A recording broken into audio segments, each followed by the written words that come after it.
We're just going to start right now, and we'll go probably until about 2 o'clock. As long as people are in line, kind of want to get on. I want to go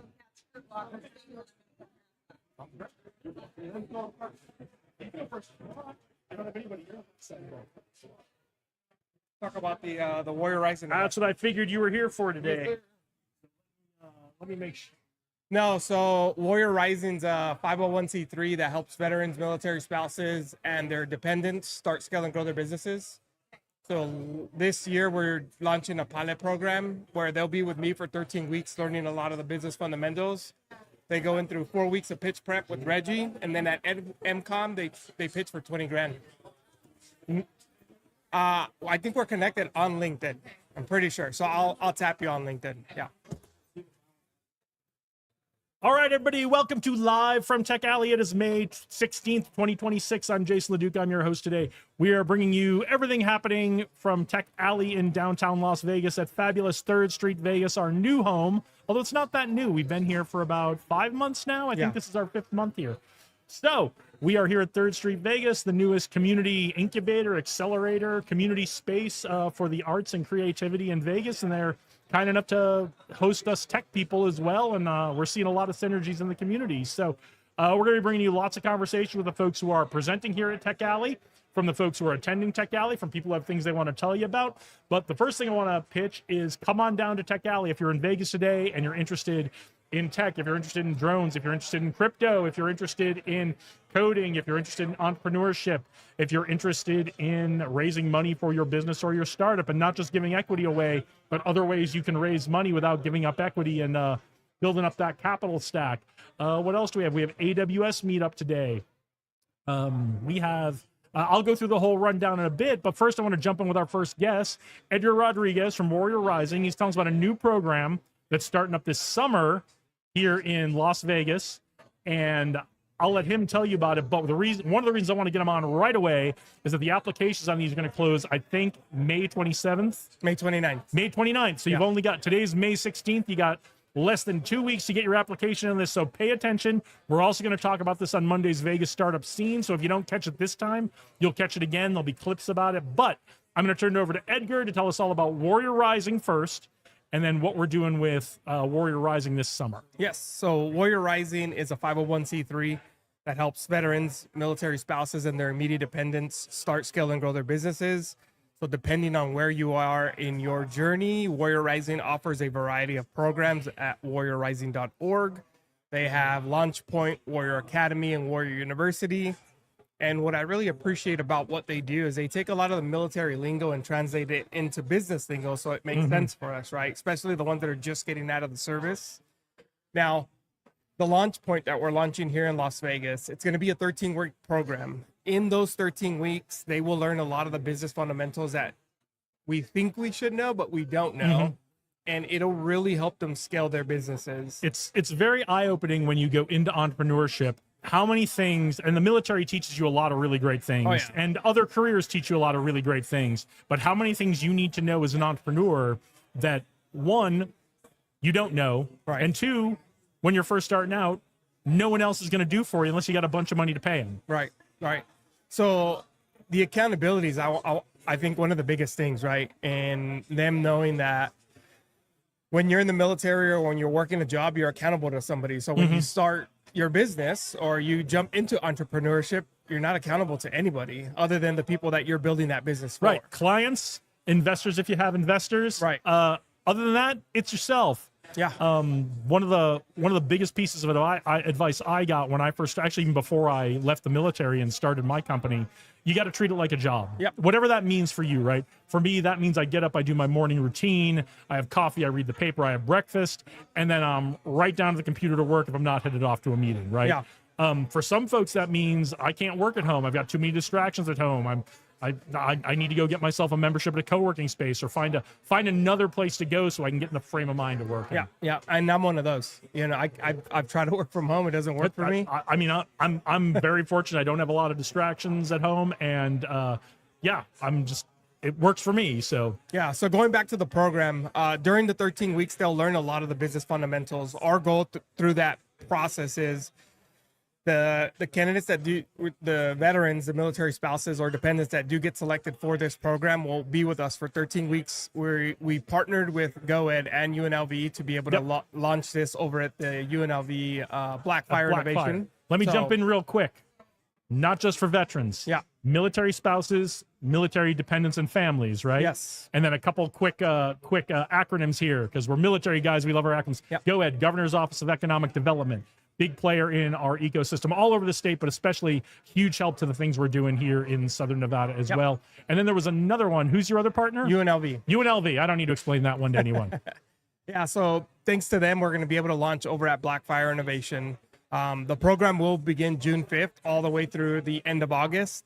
Once they finish this program, the caveat is that they get 4 weeks of pitch prep with Reggie and his team.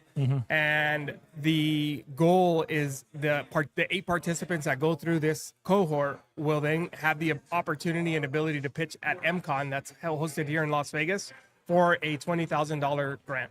Yep. And that's MCon. It's in October. I want to highlight something. I don't know if we hit this really hard. You might have hit it, and I might have been like looking at the camera or the computer or something. You need to apply for this. Yes. Because they are only going to select 8 entrepreneurs, 8 companies. Yep. You can't just say, maybe I'll show up and see if I can squeeze in, right? You're only taking 8 companies. Correct. And now where do these companies need to be in their life cycle? Can they be just starting? Do they need to be a certain way along the way? Who can this be for? So we want them already making revenue, okay, for sure. So at minimum, 30 to 50,000 a year annually. Okay. Ideally, that's who this is going to be for, because what they're going to learn through this 13-week program will take them beyond what they've already made. Our goal is to help them double in profit. Okay. So notice what he said there. Double the profit, not just double the revenue, right? If you double your revenue and you spend a whole bunch more on marketing, you know, for some businesses, that's okay, right? Yeah. Depending on what industry you're in. But the goal here is to help veteran-owned businesses, military spouse-owned businesses, military-connected businesses make more profit. That's a key goal of what we're trying to do here. Yeah. So the goal is for them to be at the point where they can hire more Nevadans, right? Like, if you are growing in profit, that means you can pour more money into the business. And if you're at a certain point in your business, when you do hire, you offload a lot. And what they'll learn through this program is when we are starting off as entrepreneurs, we have to pinch pennies.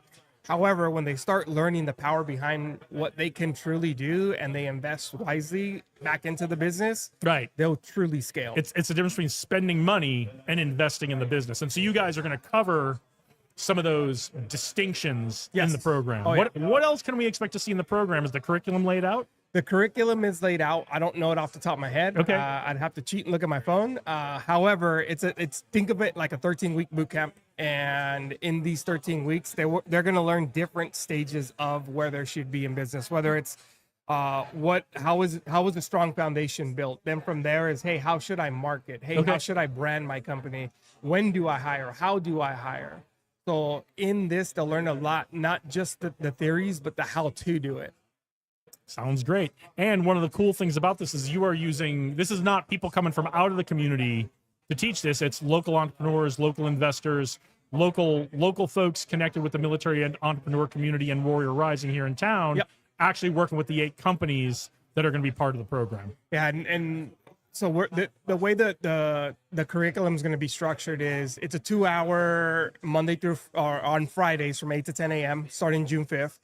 Now, 30 minutes, we're going to bring a subject matter expert in, meaning SBA, SBDC, VBOC, GoEd. We're going to bring in UNLV and other community partners that are going to teach, you know, the people going through the program things that they need to learn and access to capital.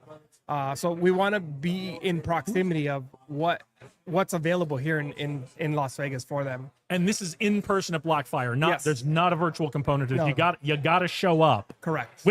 Which is 90% of business. You got to show up. Yeah. So when you show up, there'll be an hour where we facilitate between myself, Nick, and Michael, that are the other Warrior Rising leaders in the Valley here in Las Vegas. And then at the very end of the last 30 minutes is from what they learn, how does it apply specifically to their business, and what are they going to do with the information to take action to be able to move that needle forward. Okay. What else do you want to leave us with about the program or about Warrior Rising in general? Do you have other Warrior Rising platoon events coming up? So we just launched our first round to launch the event.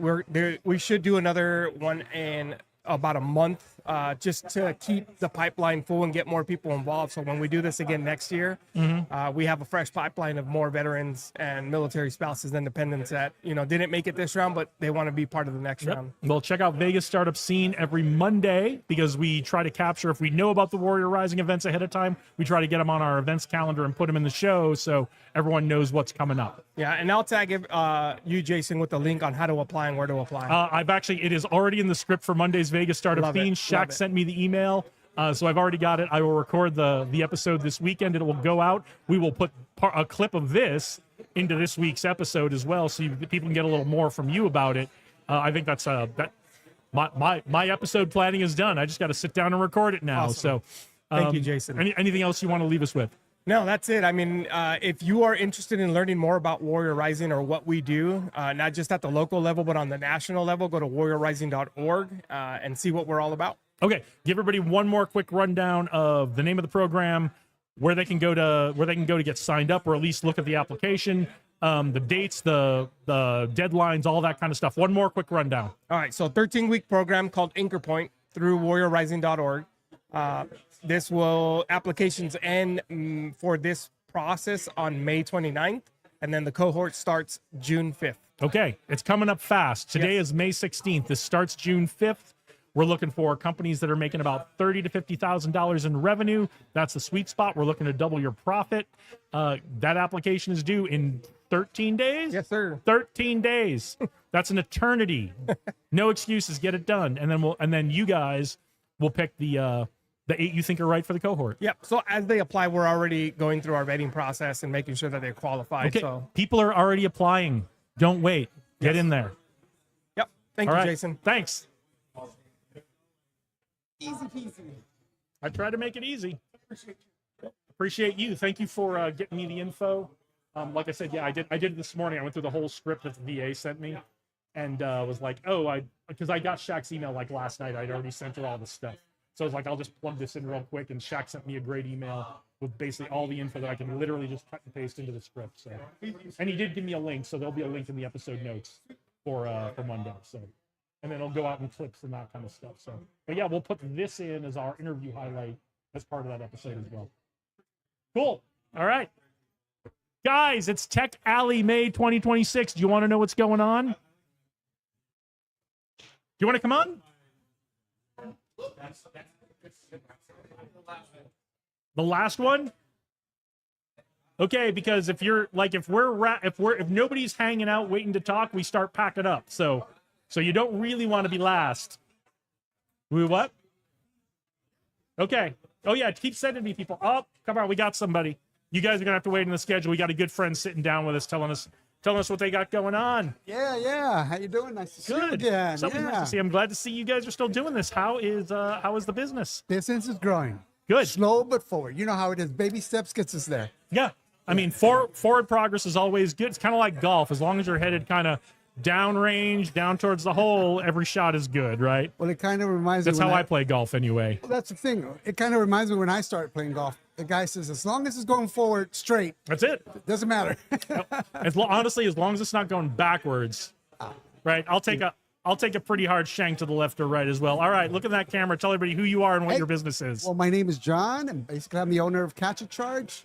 My whole emphasis is basically a little portable kiosk for small businesses. And that's basically the main focus. I'm looking for potential business owners that would love a kiosk in their business. Mm-hmm. The whole idea is this. Once we know one thing, it costs a lot of money to get a customer in the door. Yeah, customer acquisition is high. Absolutely. So might as well have the opportunity to maximize it. In other words, if your business happens to be a restaurant, and at the end, we always offer, hey, would you like the dessert? Mm-hmm. The problem is if that person's phone is dying, the first thing they don't want a dessert. They want the bill and they want to run out. Yep. So in this case, which is dumb because they're just going to go somewhere else. They're not going to charge their phone anyway. Well, in this case, the kiosk gives them the opportunity that they can go to the kiosk, rent a battery pack, at the same time, enjoy their meal, enjoy their family, enjoy the dessert, and stay there with a little longer. Yep. And now your phone is charged. Exactly. And that's the idea. At the same time, the kiosk does have advertising. So it advertises the business, whether it's that week special or we're having a special Christmas Mother's event for that restaurant. The best part is the kiosks are going to be set up all over the city. Right now we have 4 and 5, the main indoor swap meets as well. The idea is your ad is actually, or in this case, your information is going to be on all the kiosks. So it's a coalition basically of owners helping each other out. Yep.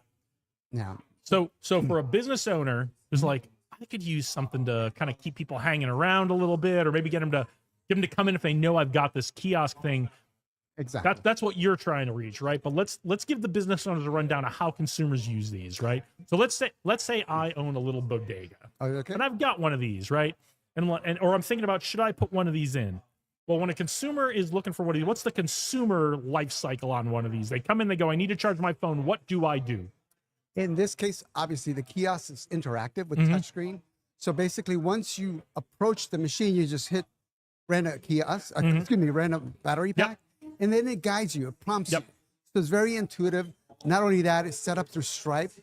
So it does accept your credit card. You can tap or swipe or whatever the case might be. The payment options are there. They're easy. And the best part is done through Stripe. Everybody knows they're one of the best point of sale systems. So it's protected. At the same time, it actually gives you a receipt. The QR code version, you just click on, take a picture of it, and it gives you a receipt of what's going on. And then, so as a consumer, I take it, I get it, I decide to keep moving about my day. My phone is charging in my bag with this thing. Exactly. With this thing going. And then I'm like way across town. Do I have to return this to where I got it from? No, not exactly. We do have other locations, and there is a central map on it. The only drawback, I will say there is a drawback, if that machine that you happen to be is completely full, I'm sorry, you can't return it because there's no slot available. So you have two options. One is obviously go back and return it. Two is you can actually keep it if you wish. The reason why is because when you put your credit card, it does take a deposit, and every 20 minutes, it deducts $2 off of that. So every $2 is 20 minutes. Okay. So it deducts $30 deposit. When you return it, obviously it gives you the difference.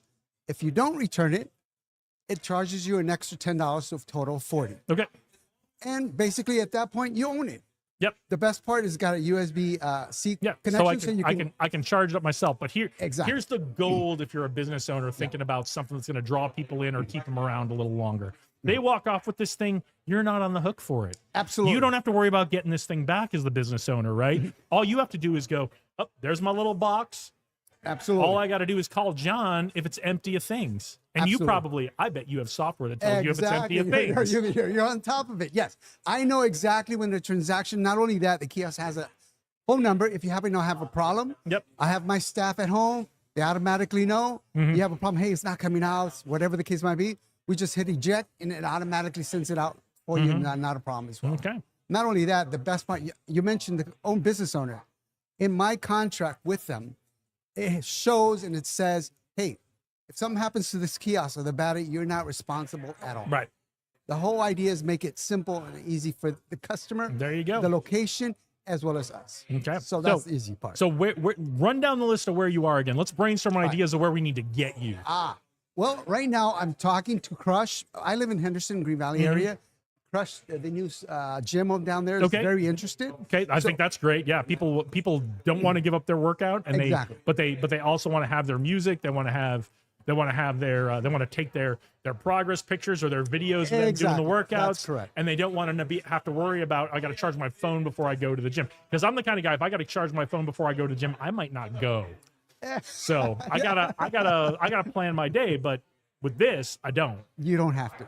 The other part right now, as a matter of fact, one of the attendees told me, "Hey, look into the hospital because there's a lot of people are waiting."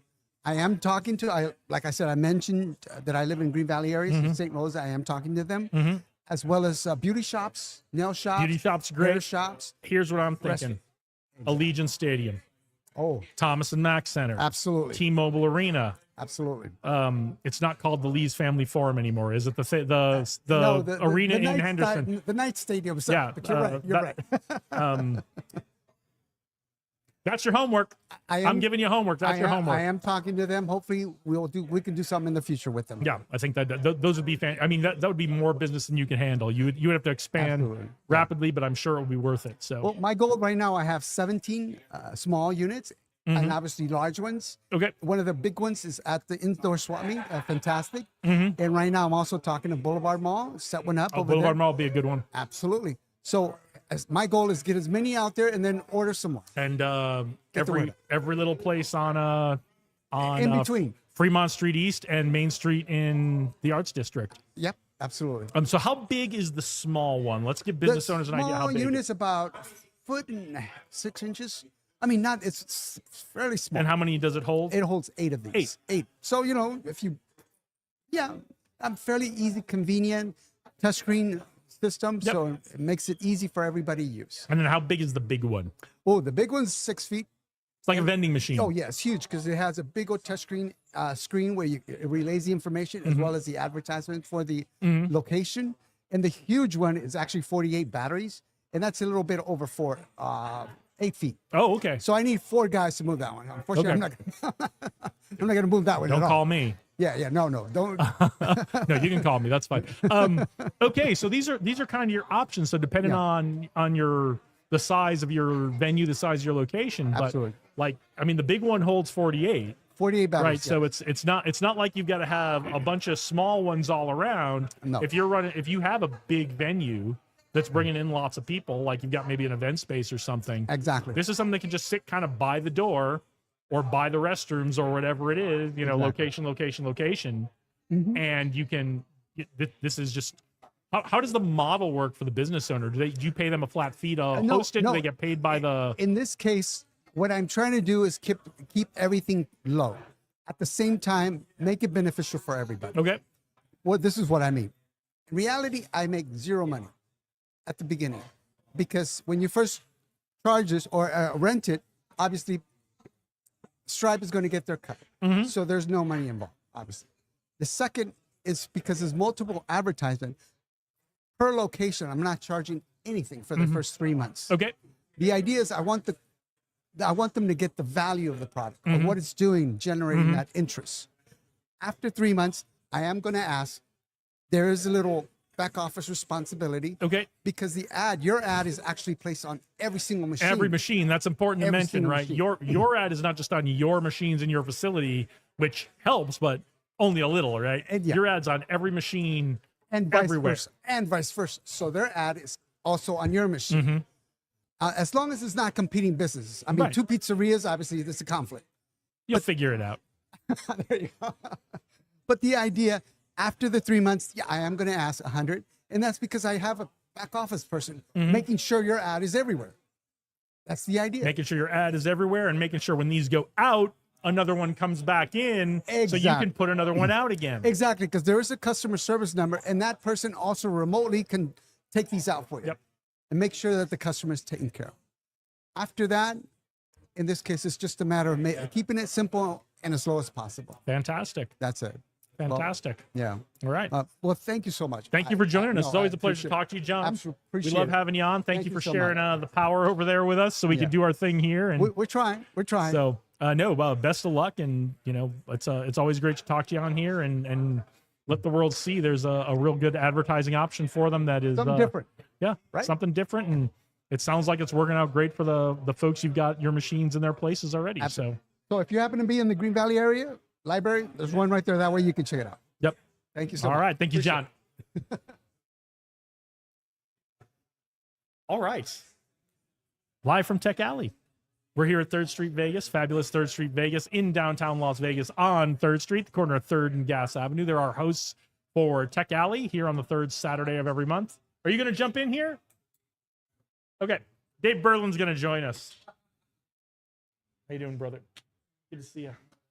We're getting out the gates early. People are coming and swinging, jumping on the show. Swinging? So, Who'd you have on sometimes, so far? it's just me on here. Edgar came on and talked about the new Warrior Rising Oh, the programming. the program that's coming up. Very And I cool. wanted to make sure we got him on because those applications are due in 2 weeks. So, Oh, nice. So we didn't want to sit on that and possibly miss it, and then have people like, I didn't know. Today is like the who's who of like all of the greatest humans in the Las Vegas ecosystem. Yeah, it kind of is. I haven't seen Edgar come to one of these in a long time. It's been a while. So it's good to see him. Liz Lopez just lit it is up. here. That was great. Yep. So good. Yep. So what's popping? What are you doing to light it up? I am just here to say hello. I'm jumping all over town today. It's funny. The 5-year anniversary is here today. Give a nudge to a little veteran-owned You need to business. talk into the microphone. Oh, give a nudge to the veteran-owned business on the west side of town, F and Egg. I stopped by to celebrate Sarah's 1-year birthday celebration. Did you this get morning. breakfast? I did get breakfast. I got coffee too because I was like, I don't know if they're gonna have coffee. Kind of would have been silly not to. Yeah, right. And I didn't know if they had coffee here. They do now. They do Okay. have coffee now. The 3rd Street Vegas is providing it. It has coffee service. You need to go pay for coffee, but service. it is pretty good coffee. But it so. is here.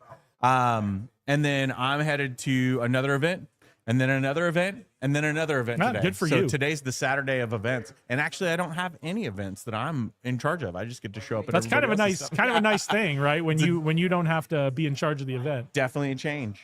But no, I think I really wanted to see the 5th-year anniversary because I've been coming since the very beginning. Yeah. It's been remarkable to see it evolve from the very first sessions that we had, like when it was all contained into one, and then watch it to evolve and watch all the different breakout sessions go. That's and now here fantastic. in the new location, I'm Fantastic. excited And to be it's here. expanded all around the country. Yeah, so. I think this will be a really good. Yes, down in Henderson, stronghold. which is fantastic, but New York City has a tech alley. Yep. Denver has one. I'm not sure if Reno still has one, but they had one for a while. I don't know what the status of that one is, but it's expanding all over the country, and more communities are reaching out saying we want to do a tech alley. Yep, I think it's the wave of the future. I think so. I think a lot of communities that are where Vegas was a few years ago are recognizing to build community, there's got to be connection, and to build connection, you got to put a lot of people in one place. Yep. So I think it does that perfectly. Yep. And it's we're 5 years into it. 5 years into it this month. So it's who's on the cover for this one? I don't know. Oh. I didn't even look. I didn't even look either. I think it's cool how they started doing that. I just know I'm here every 3rd Saturday of the month. Should be Liz Lopez. So I think she is on one of them. Nice. So very cool. But I usually I just see the posts and I like them and repost them and kind of move on with my life because I know I'm going to be here. So I don't need any convincing. Yeah. You're here every time. Every 3rd Saturday of the month at 3rd Street Vegas in downtown Las Vegas on the corner of 3rd Street and Gas Avenue. So I love it, man. I'm rooting for it. I think the interesting thing, there's a lot of big stuff going on right now, but there'll be even bigger stuff coming up in the year. And I think there's a lot of good stuff going on. I was really briefly mentioning I had a Leaders Mindset interview with an investment banker from New York City. Nice. This week. We did that yesterday. That will be out next Thursday. But he found us through one of the clips from the Monday Vegas startup scene that you can see the interviews. Sometimes you can see the interview clips from live from Tech Alley. So people are starting to take notice, and he and some of the folks in the iBanker community in New York City are really interested in what's happening in Las Vegas and looking for investment opportunities here. So I think a lot of really great things have happened over the last few years. I think it's just going to get better. I think the flywheel is starting to spin really, really fast because we are grabbing the attention of other bigger ecosystems like Silicon Valley through Vets and Tech, like New York City through Tech Alley and the other things that we do promoting and building the spirit. We talked a lot about the spirit that Silicon Valley has, right? We're not trying to be Silicon Valley, but the spirit they have of we all show up to each other's stuff, right? Yeah, exactly. Right. We all play each other's songs, School of Rock, right? Yep. Yeah. Well, and I think it goes back to the original, one of the first things, it's like, we don't have to change the world. We just got to change the way the world looks at Las Vegas. Right. Everyone's already looking here for certain things, but as soon as they know and understand that we can have an ecosystem that can get behind things and build things. Yep. I think it's the way that we brought sports here through like the football stadium and the Raiders and the Golden Knights, we can also be that for because with the Golden Knights, we just did it. Yeah, exactly. Bill Foley said, I'm just doing it. Yep. I want a hockey team here. I'm going to the NHL. I'm asking them what it takes to to get an expansion franchise, and I'm just going to do it. And that's a credit to all the entrepreneur. That's a credit. Same thing going on here with Tech Alley and the Vegas entrepreneurial ecosystem. It's a credit to all the entrepreneurs, like the ones who are here today, all of the investors, all the people who are supporting the ecosystem, all that connection that's building, all that supporting each other, all the doing great work.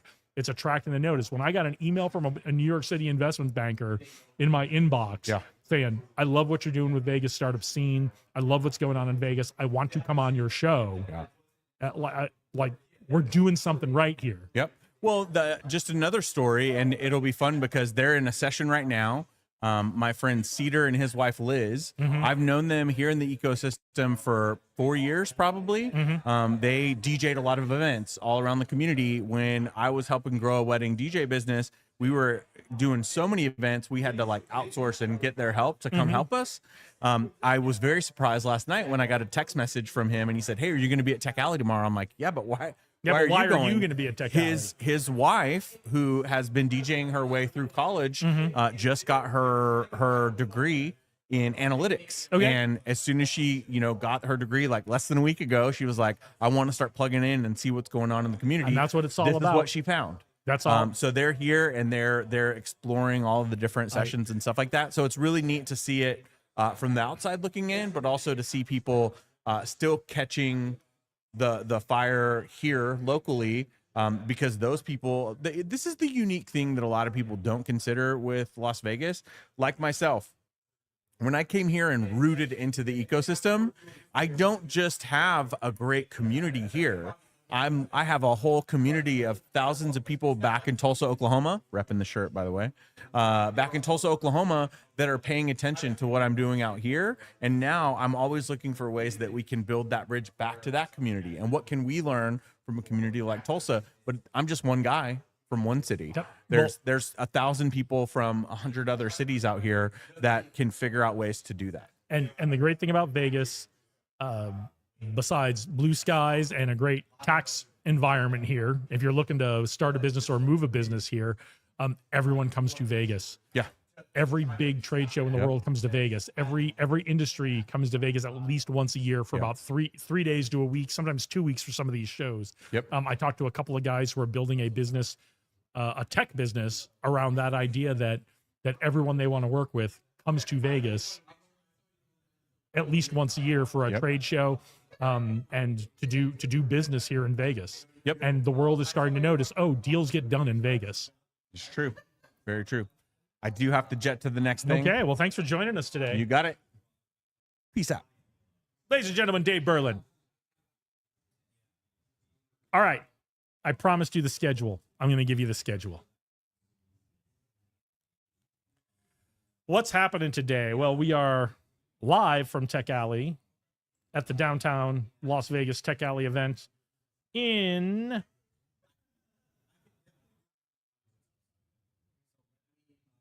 okay. All right. I don't know what that was about. Let me get my email out here. I'm going to do the schedule before anything happens.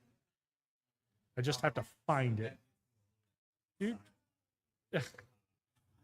Las Vegas Startups. Josh Levitt meetup. All right. Here is the schedule for today. Before I talk about anything else, I'm going to tell you what's happened on the schedule. So if you do come down to Tech Alley on the third Saturday of every month here in downtown Las Vegas, networking starts at 10 a.m. So if you're going to come join us, get here at 10 and get to meet all the amazing people who are coming.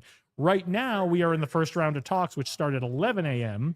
So perennial crowd pleaser, Who's Got My Money with Kurt Walker. He's got some special guests in from out of town talking about how you can get capital for your business, and not even just giving up equity for capital, but how you can build a capital stack that brings in different kinds of capital where you don't have to give up equity.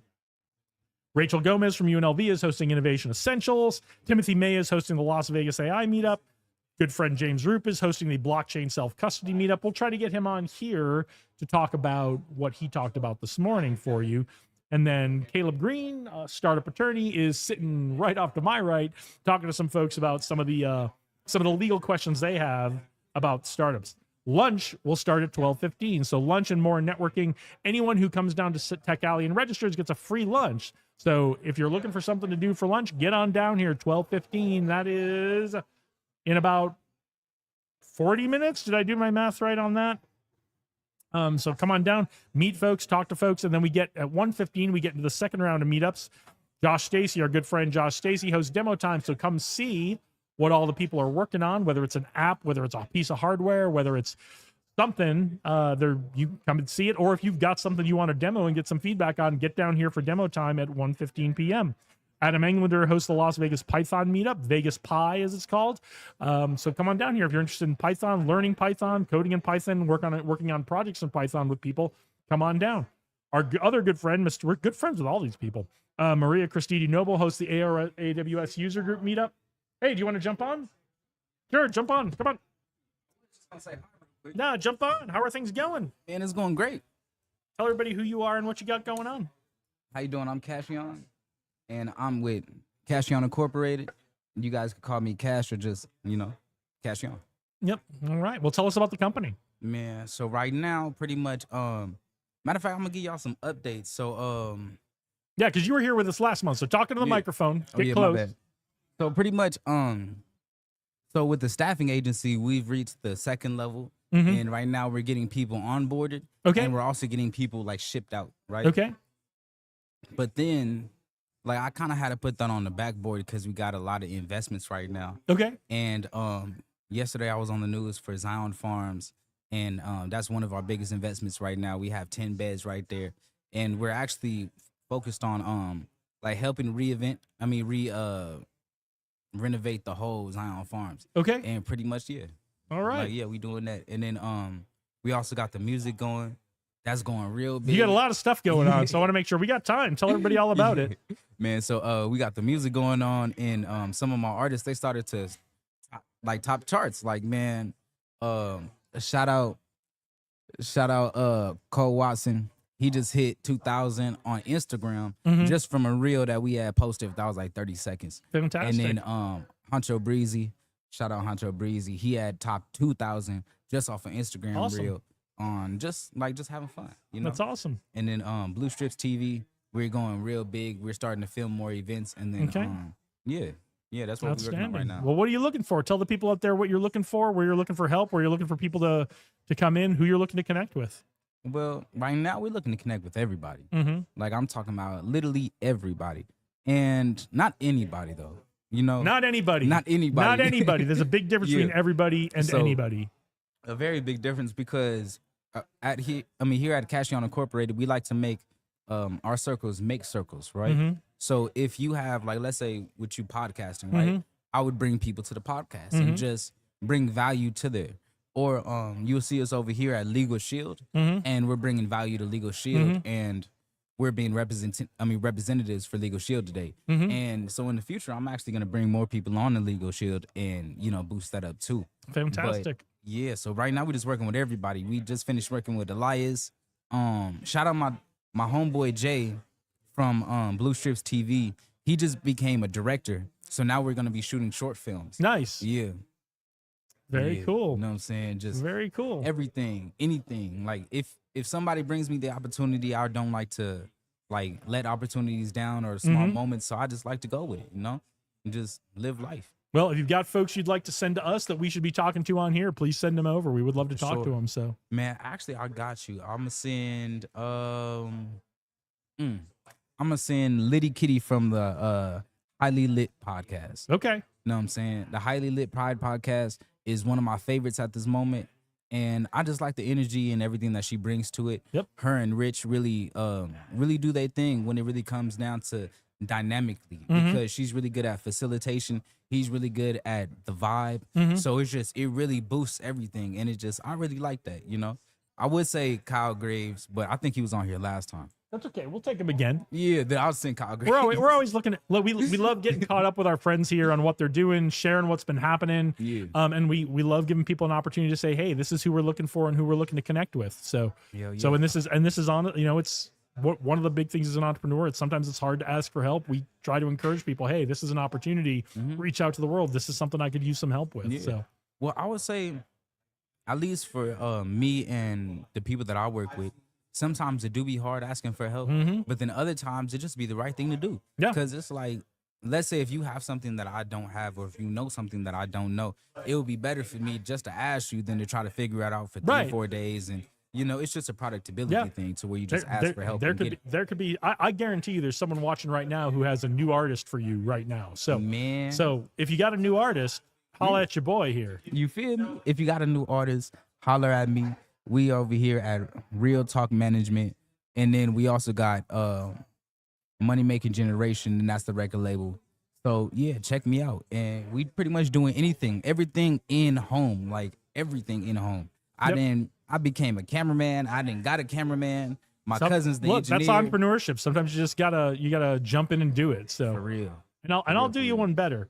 If you're here in Vegas and this is sounding interesting to you, and you got somebody for him or you want to get to know him, come on down today. Come on down to 3rd Street, Vegas, on the corner of 3rd Street and Gas Avenue in Vegas. Join us all at Tech Alley. Get a free lunch. You feel me? Get a free lunch. Come down, meet all these folks that we're talking to today. Yeah. If this sounds interesting to you at all, and you don't already have plans today, get on down here. There's 100 people, 150 people here. It's also, I don't even think I said this yet on the podcast today. It's the 5th anniversary of Tech Alley. Yeah, happy We've been birthday, Tech Alley. Going strong for 5 years. For real, and that's actually a very momentous occasion that I'm actually able to be here for the 5th anniversary. Yeah, because it's like that's crazy. Like, I'm sorry that I wasn't able to, stream this moment and put this on Twitch and stuff. But it's like, man, I guess I just got to plan better on my part. But I'm just glad to be here. For you. You know what I'm saying? Hey, nothing would make me happier if we had multiple people's streams coming out of here. Yeah. And we were all just jumping on each other's shows, talking to each other. So nothing would make me happier if we had multiple streams coming from out of here. So man, me too. Matter of fact, I think I might stream a little later when I'm done with the Legal Shield stuff, or when I'm done with the class, because I think there is another lady here that does staff management. So I'm definitely gonna have to check her out. Just grab your phone, grab a couple chairs, maybe get out of the sun like we are. But no, it's actually getting a lot better. The sun's gonna be up, and so we're not gonna have so much sun coming through here. Man, but still though, this Vegas sun be different. Like summer's coming. Bro, summer is coming, and it's going to be a hot one this year. 120 degrees, crazy. Yep, it's coming. Crazy. Like I don't know. It's something that actually it's something that if I could look into on a future project of how to reduce all of like the sun rays and stuff, I'd do it. Like matter of fact. Yeah, but don't do it too much because I like that it's like 60 degrees in February. That's cold. Like I like sitting by my pool in February, calling people I grew up with in Connecticut and Boston. Saying, "What are you doing?" Oh, it snowed 12 inches here. Yeah, I'm sitting by my pool. Man, bye. The funny thing is, for me, it is not that way at all. I'm from California, right? So if I call my people in California, I'm like, "Hey, bro, what you doing?" They like, "I'm sitting by the pool too." They're like, "Yeah, it's 60 degrees here too." Or even worse. And it doesn't get to 110 here. Yeah. Or they're gonna be like, "Oh, it's a nice little breeze." But you know what you do is you call them in June. Yeah. And you ask them, "Where's the sun, bro?" And like, "Shut up." If you don't know, Southern California gets this thing called the June gloom. Literally. And like you don't see the sun from like Memorial Day to 4th of July. Yeah. Man, the funny thing is my birthday's on the 7th, so that'd be like the perfect time because it's like it'd be cold, like a nice breezy, and then 4th of July hit, and that's when the sun and the sun's back out. Yeah, 4th of July is great in Southern California. Matter of fact, if you go to anywhere in Southern California on the 3rd, I would say go on the 3rd or the 2nd, and that's usually the around the time that I like to visit. That's like, the sweet spot. I'll go to Buena Park, LA. Get in you know what I'm on saying? the 2nd. Do stuff on the 2nd.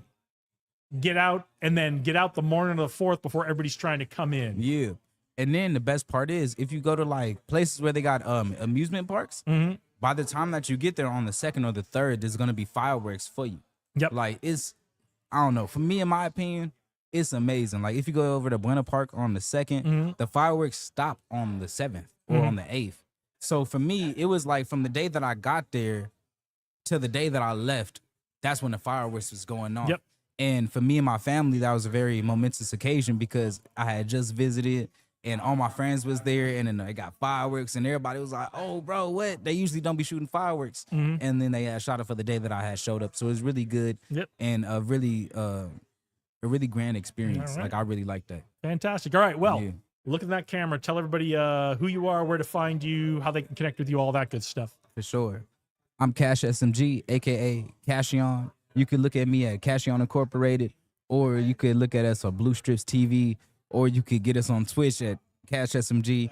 Or you could, Or just wait, because some of their films are going to be coming out soon. So yeah. Oh, check out the films too. Blue Shirts TV. We going up. all right, well, it's good to see you, man. Thanks for joining us a again pleasure. today.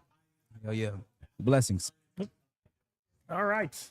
So, my pleasure. All right, so where was I? I think we were talking about the second round of talks. I will give you the full rundown at some point again, but we like to, I like to, when we get people who have a minute to talk, I like to jump them on. So I know can be a little frustrating where I'm in the middle of the rundown and you're like, what's coming up? And then I bring someone on to talk. But if you're still with us, we were talking about the second round of meetups starting at 1:15. That's after free lunch at 12:15. If you're interested in all this stuff and you're looking for something to do for lunch today, get on down here by 12:15, get registered. You can get yourself a free lunch.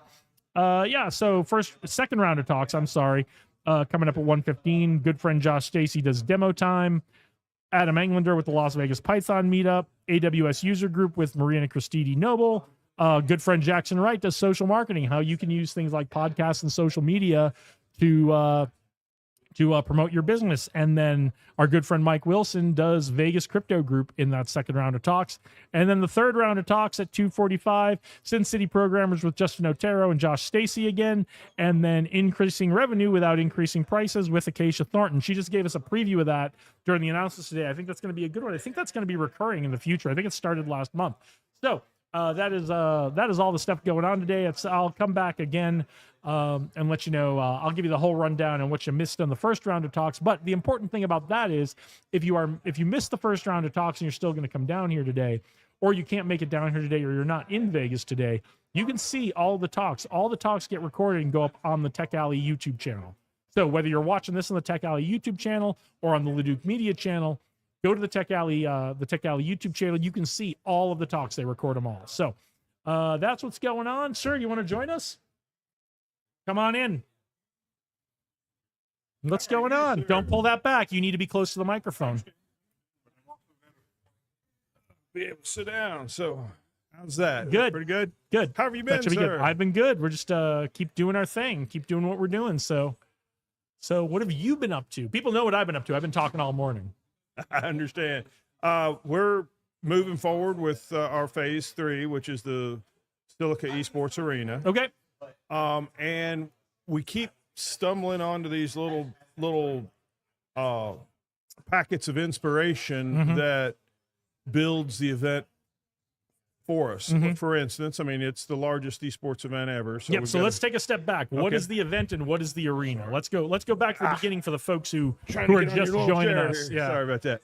All right, so it is it is designed to destroy the current esports arena, or the esports model.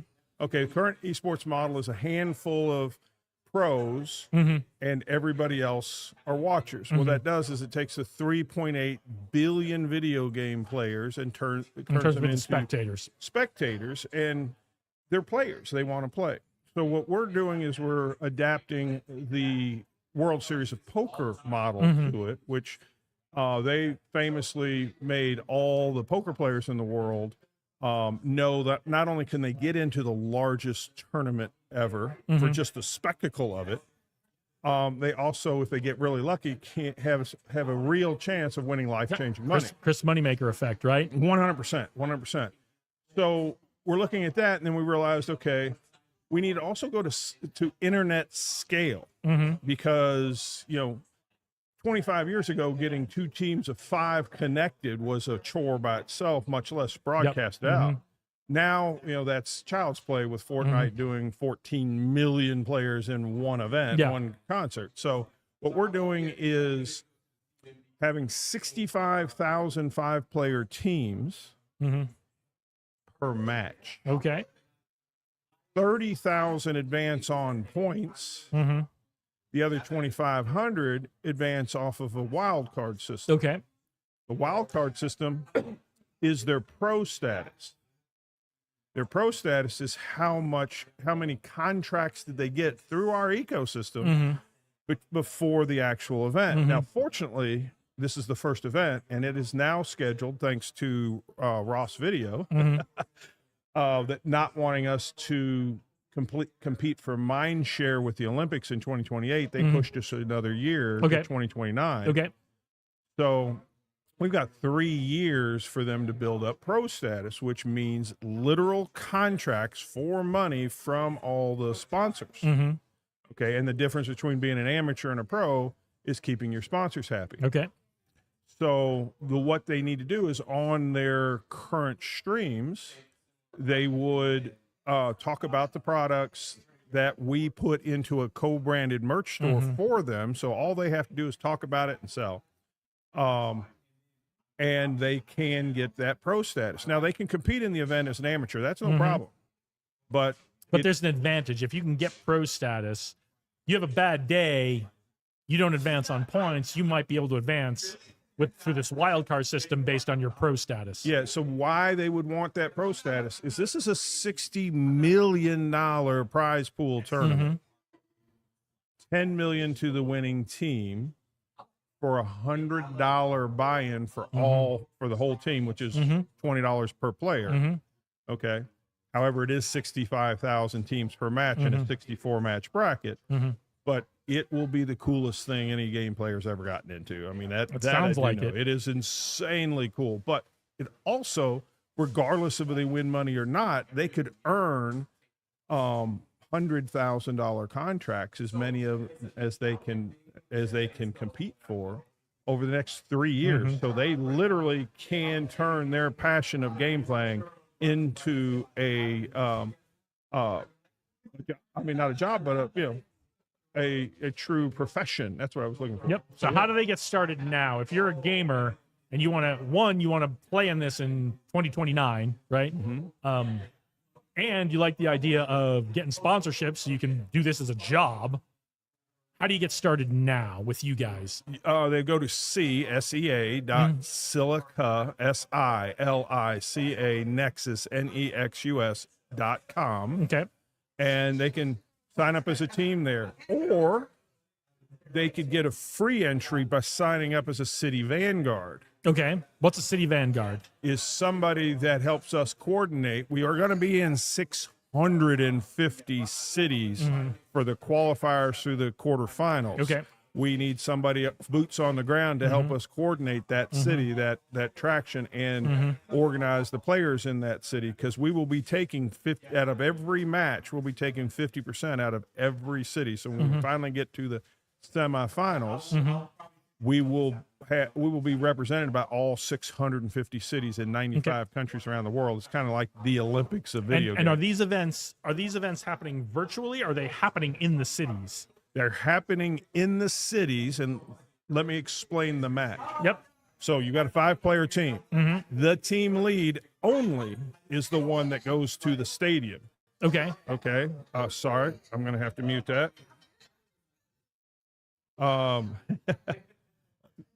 The team lead only is the one that goes to the stadium. Okay. And so in each city, we're reproducing the stadiums in movie theaters like this one. Okay. Actually. Great use for a movie theater when they're not showing a movie. 100 team leaders go to the movie theater, and they will be in their section of the stadium, and then the rest of their team comes in over the digital twin of the stadium to keep them alive, to protect them. Okay. The team lead is stationary. The rest of the team are mobile. Okay. Okay. So that was the cool part of it. Now that we started looking at this and going to the brands, like literally Licensing Expo is next week, and we're setting up meetings with all of the top companies out there. We're realizing that this is the best engagement for those companies, because for 3 years they get teams talking about their products and literally engaging their audience in order to earn something from them. So they are actively engaged. And we've got like groups that we're trying to meet with at Licensing Expo is like Lamborghini, Coca-Cola. I think any brand trying to reach young people is going to need to be a part of this. In some 100%. It's the new way to be a part of it, because this group of people, as we're finding out, grew up hating ads in video games. I mean, if you're a true game player, you hate ads in video games. and you figure out ways to game the system to avoid ads, to put the ad blockers up, to be able to skip them, to just set your phone down while the ad's running until it's over with so you jump back into your game. Yep. You avoid them. But what we're talking about here is actually peer-to-peer engagement because, so a player might only have 100 followers. He still has 100 loyal followers that he's engaging, saying, hey, please help me get this contract with Coca-Cola by going and buying a couple shirts or buying this special limited edition pack of Coke with our team logo on it. Yep. And that will help me get the sponsorship with Coke. Fantastic. Yeah. So that's what we're doing. So you've got to sign up as a team. Yes. You can't sign up as an individual. You got to sign up as a team. When do the qualifiers start? Qualifiers themselves don't start until May of 2029. Right. And that goes straight through to the finals, which will be at the end of July of 2029. So, but team signups, we're really going to start marketing this heavily in July, but you can actually sign up now and get it early. And so what will the teams be doing between now and is there just exhibition kind of? They're trying to figure out what the game is going to be because we're going to have a level playing field. Nobody gets to see or play the game outside of the tournament itself. Okay, so this is going to be a unique game for the tournament. So I'm curious though on the platform, right? So how for the next 3 years, how are these teams engaging with the potential sponsors? So they get immediately, they give us their logo, or we'll get some people here shortly to help them build a logo if they don't have one. But it's pretty easy nowadays to get a logo. Give us their logo. They automatically get a merchandise store populated form and get the link to that store. Okay. They will also have an affiliate link to the system themselves. So they get credit for everybody that they invite to the system, all of their buddies and that want to compete in something like this. And, people are now talking to me about, hey, what happens if they start teaming up? Okay, so they start teaming up. Well, welcome to capitalism. There's 65,000 teams they've got to fight through. So this is a awesome game of Survivor. Yeah. So they get those links and then they start figuring out the system and telling their buddies about the system and they get to start literally competing to get $100,000 contracts by selling merch or co-branded merch. So they get unique things like F1 jackets and that to get patches on them for all their sponsors. I mean, so this is like the new NASCAR, except it's video games. Cool. Very cool. And then will there be events or promotional things happening over the next 3 years? 100%. 100%. As this thing starts happening, we'll be doing promotional parties and things in all the big gaming events around the world. Okay. Because this is, like I said, 95 countries, 650 cities. But yeah, we will be pushing this thing from July of this year all the way through July. The end, July of 2029. So qualifiers start July of May of 2029. We get into qualifiers. I get my team into qualifiers. We go all the way to the big show. Tell me about the big show. Where's that happening? How's it happening? Is it all virtual? Or are you going to have all your team players in the stadium? Okay. What's happening with the big show? So we will bring 650 competitors to town. We are definitely fighting to get it here in Las Vegas, but we've already been given the Arlington Stadium, Dallas Cowboy Stadium. The difference is in Dallas, we'll have to use all the stadiums just to house the convention and expo. Yep. Because bringing 650,000 players to town also brings a few mom and dads and et cetera there, chaperones and just buddies. There are not many cities in the world that can handle 1 million people. The size of event for hotel rooms, restaurants, accommodations, all the other things that go along with having a big event. There are not many cities in the world that can do that like Las Vegas can. Right, so we're definitely fighting to do it here in Las Vegas. Okay.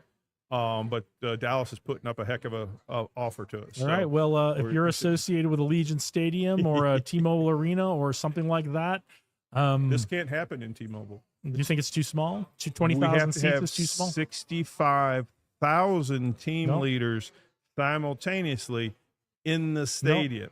We get to rig the stadium. It's going to cost us we've already priced it out, $20 million. All right. Well, if you're involved with Allegiant Stadium and you want to see this event happen here, you better holler at your boy here and make an offer, because otherwise Dallas is that Arlington Stadium is going to get it, and you're going to have a lot of unhappy people in Dallas going, "Where's my hotel room?" Because how we got that so quickly is I just happened to run into and talk to one of the guys that were on the city council that approved getting in the FIFA and that, and they realized we will be bringing over $1 billion of city impact there.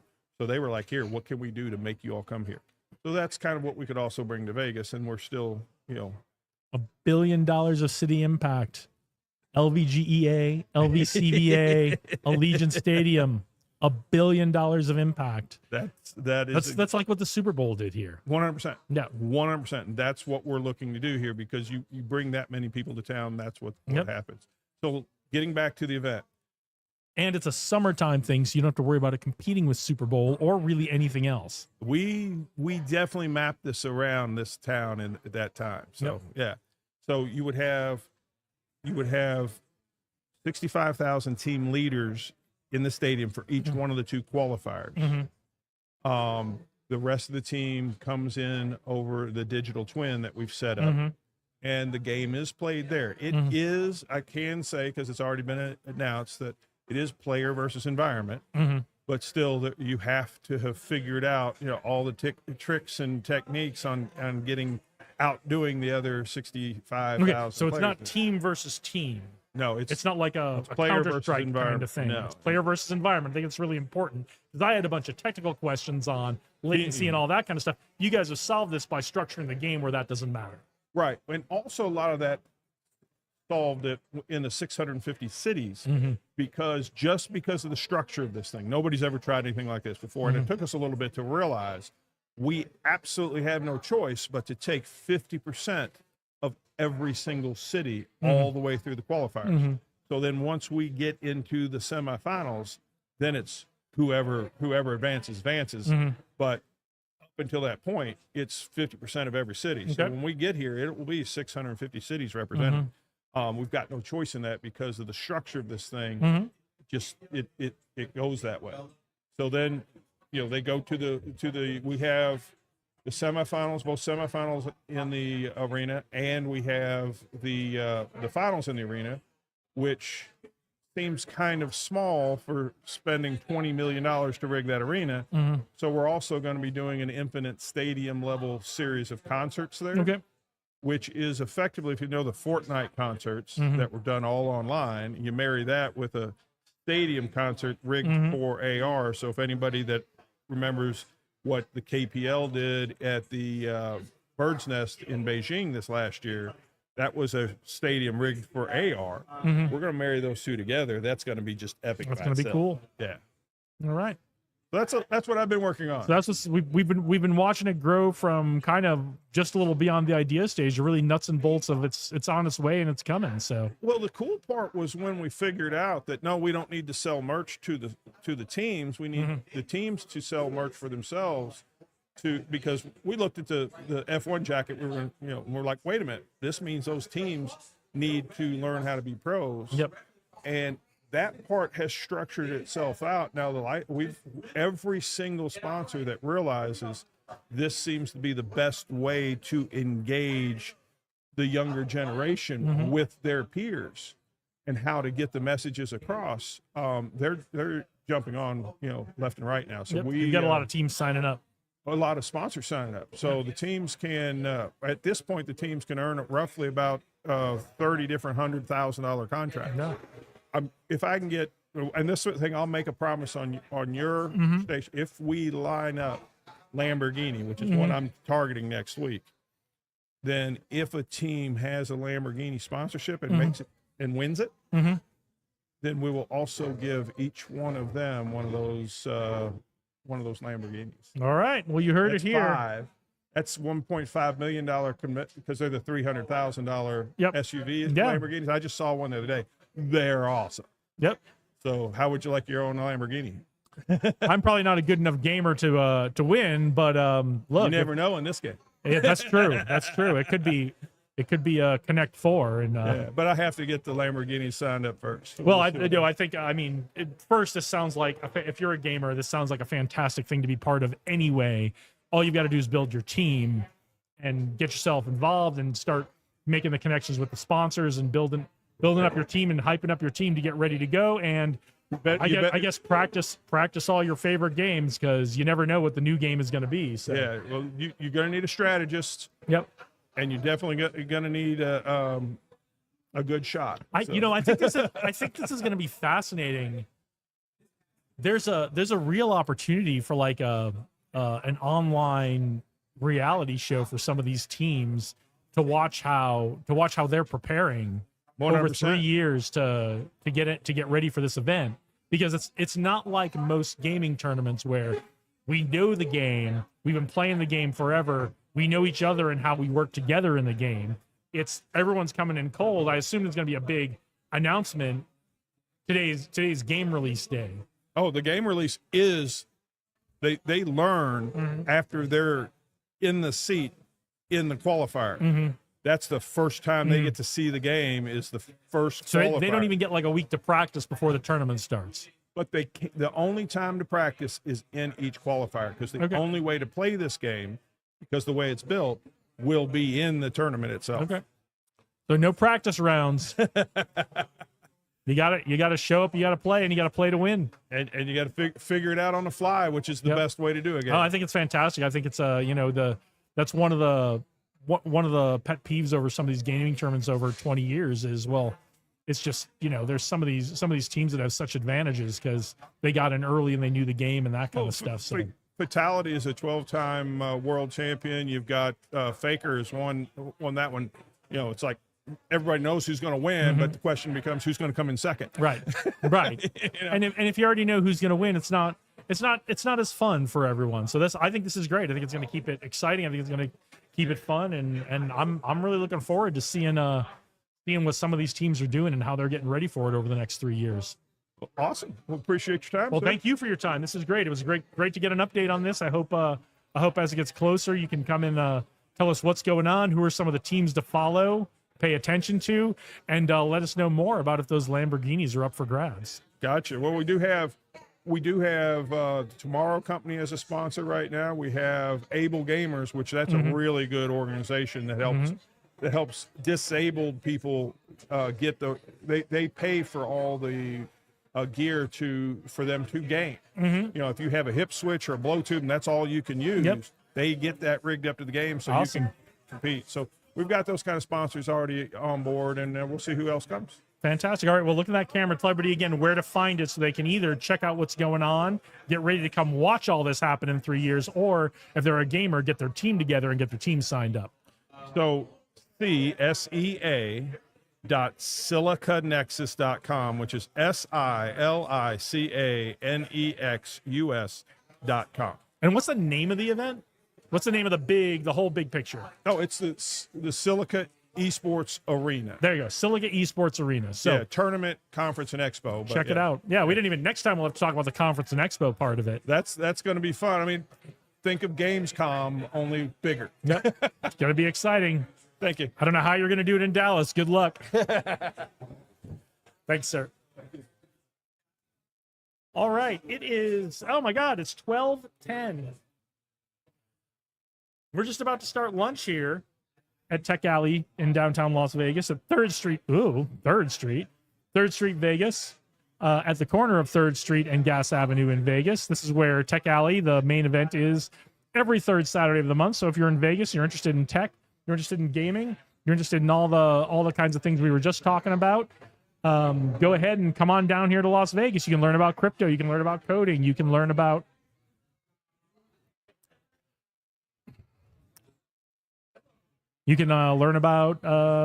come see demo time. Come see some of the hardware and software people are demoing. Excuse me, guys. I know there's not a lot of tables, but please don't disturb that equipment. Yeah, I'm talking about that chair right there and that chair right there.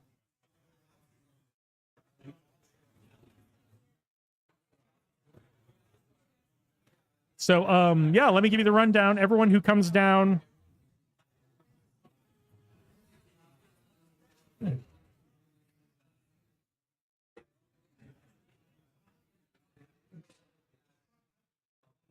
All right, let me give you the schedule. What's coming out? So we're in lunch right now. Lunch is at 12:15, from 12:15 to 1:15. If you come down and you register for Tech Alley, you get a free lunch on Taverna Costera. It's always delicious. Chef always does a great job.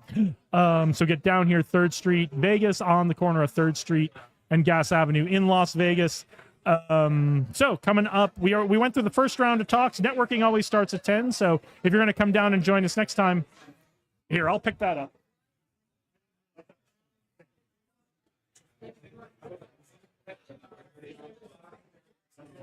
Yeah, that's fine. I just don't want someone sitting there. That's all.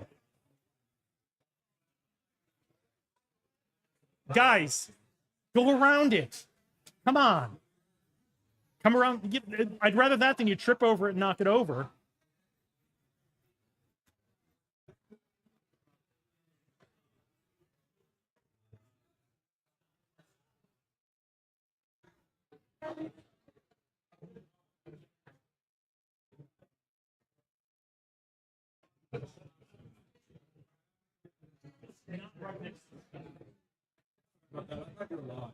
We are live. That's how important this is I'm stopping doing live. Yeah.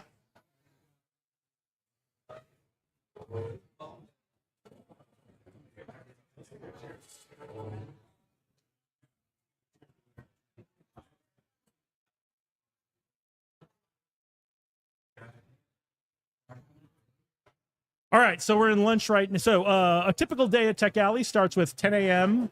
Networking. So come on down for coffee, networking, get to meet everybody great who's coming down at Tech Alley. And then 11 o'clock, the first round of talks starts. So this month, for the first round of talks, we had Who's Got My Money with Kurt Walker, Innovation Essentials with Rachel Gomez, Las Vegas AI Meetup with Timothy May, Blockchain Self-Custody with James Roop, and Startup Attorney Caleb Green. Now, if you weren't able to make it, then if you weren't able...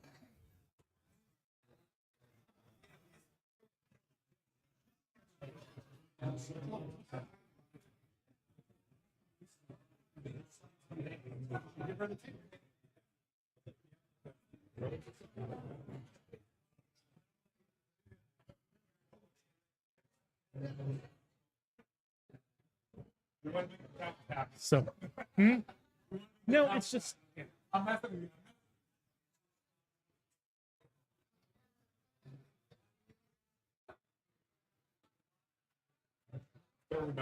it's just I was like, guys, can you please be careful? Like, that's not the best place for you. And like they looked at me like I had 3 heads. So. All right. Okay. Thank you guys. Yeah, so what I was saying was, if you can't make it down here or you missed the first round of talks, all these talks are recorded. They're on the Tech Alley YouTube channel. So if you are watching on the Tech Alley YouTube channel, you already know where to go. If you're watching on the Leduc Leadership and Media channel, get over to the Tech Alley channel after you watch the live stream today. Check out all the talks. They all got recorded, so you can check them all out there if you didn't see what you had going on. So right now we're doing lunch, as I mentioned. Come on down, get registered. You just got to scan a QR code when you get here, and you can get a free lunch. So, and that'll be going on. You know, it's 12:15 right now. Get down here by about 1. There should be plenty of food, and come down, have a lunch with us, and then get down here for the second round of talks. And the second round of talks is going to be so good friend Josh Stacy at 1:15 doing demo time. Come on down and see everybody's hardware, software, whatever it is they're demonstrating. Come on down. You're going to see some great things, some great new tech here in Las Vegas. If you've got something to demo, come on down. You might still be able to get in on this month's demo time. And if you can't get in on this month's demo time, come on down and join us next month and show us what you got. Adam Englander hosting the Las Vegas Python meetup at 1:15. Marina Cristidi Noble hosting the AWS user group meeting at 1:15. Jackson Wright doing his social marketing meetup. Always a crowd pleaser. Comes in. Jackson will tell you how to use things like social media, podcasts, all kinds of digital stuff to promote your business and bring revenue in for your business. And then our good friend Mike Wilson hosts the Vegas Crypto Group. That's all happened at 1:15. That's the next round of talks. And then at 2:45, so that second round of talks goes like 1:15 to like 2:30, 2:45-ish. And then starting at 2:45, we got our third round of meetups, Sin City Programmers with Justin Otero and good friend Josh Stacy. And then increasing revenue without increasing prices. Acacia Thornton does that. I think this is the second month she's doing that one. She talked about it in the announcements. It sounds like it was really good. So get on down here. Check us out. Check us out at Tech Alley. See all the great talks going on. Meet all the great people that are here. And then come on and join us in the live stream and tell us about your startup, your business, your event, everything you have going on. So I'm going to go try to find myself some water because I'm really, really thirsty after all this talking right now. And I will be back in just a minute.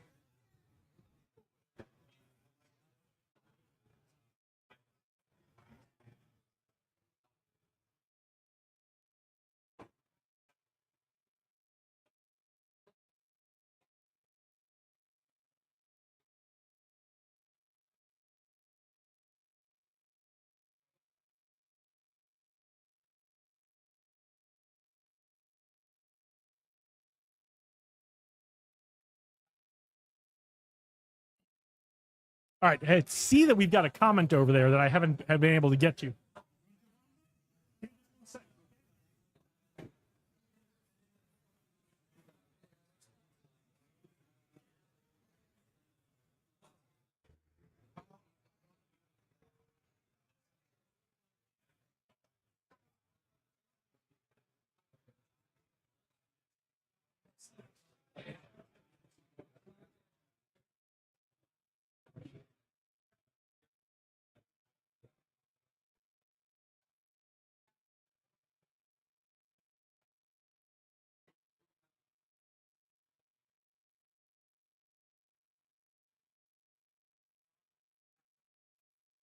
Go ahead.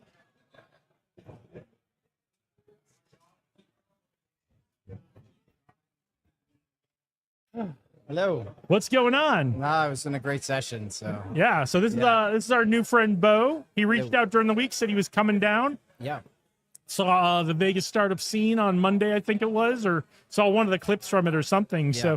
So tell everybody who you are and tell us about your business. will do. Hello, everyone. My name is Bo McCoy. I'm the CEO and founder of RunScout.ai. That's also our website. We are a brand new company pioneering school safety. And what we do is connect to existing camera systems to monitor them with AI. And we detect the everyday events that schools are dealing with every single day. So just on Thursday, just a couple days ago, there was an incident here in Las Vegas where an armed gunman robbed a convenience store and ran onto the school property. Unfortunately, there was a shooting. We would have seen that person as soon as they stepped onto the school property, captured a video, and sent it to the police, sent it to the school leadership, so they can initiate a lockdown. Even if it was 1 second that we'd have saved, that could potentially mean somebody's life. Well, and just not to pick on anybody involved in this incident, but what happened was, you tell me, I'm only a little bit familiar with this incident. This individual got onto campus, and then the first time anybody was able to respond to this was when a person saw them. Correct. Right? Correct. So whether they saw them on a camera or whether they saw them in person, Someone a person had had to to do see them in order to be able to respond to this. What you do is, as soon as they cross the threshold of a camera, AI recognizes that event. Exactly. Everyone knows, and they have it on their phone. So you're not just dependent on one person to see something. The AI is seeing and sending that information to everywhere. So we basically provide complete visibility to the entire campus to everyone who needs to know. Right? Just imagine if you had a team of security guards watching every single angle. Well, that's exactly what we do. Except we use the camera plus AI instead of hiring, a large staff of humans. Okay. Now I don't have kids, and I don't spend a lot of time at schools here in Clark County. To what degree are there cameras around schools, whether that's here in Clark County or anywhere? They're everywhere. So they're everywhere in schools. Your average school has like 20 to 25 cameras. But the thing is, they're reactionary devices. So they're only looked at after an event happens. And we want to change that and make them proactive devices. So rather than waiting for something to happen, the AI knows the second that it happens. Over 50% of children with autism attempt to elope or escape from school. 50%. So there's over 300,000 students in Clark County. Imagine what percentage of them have autism. Half of that attempt to escape every year.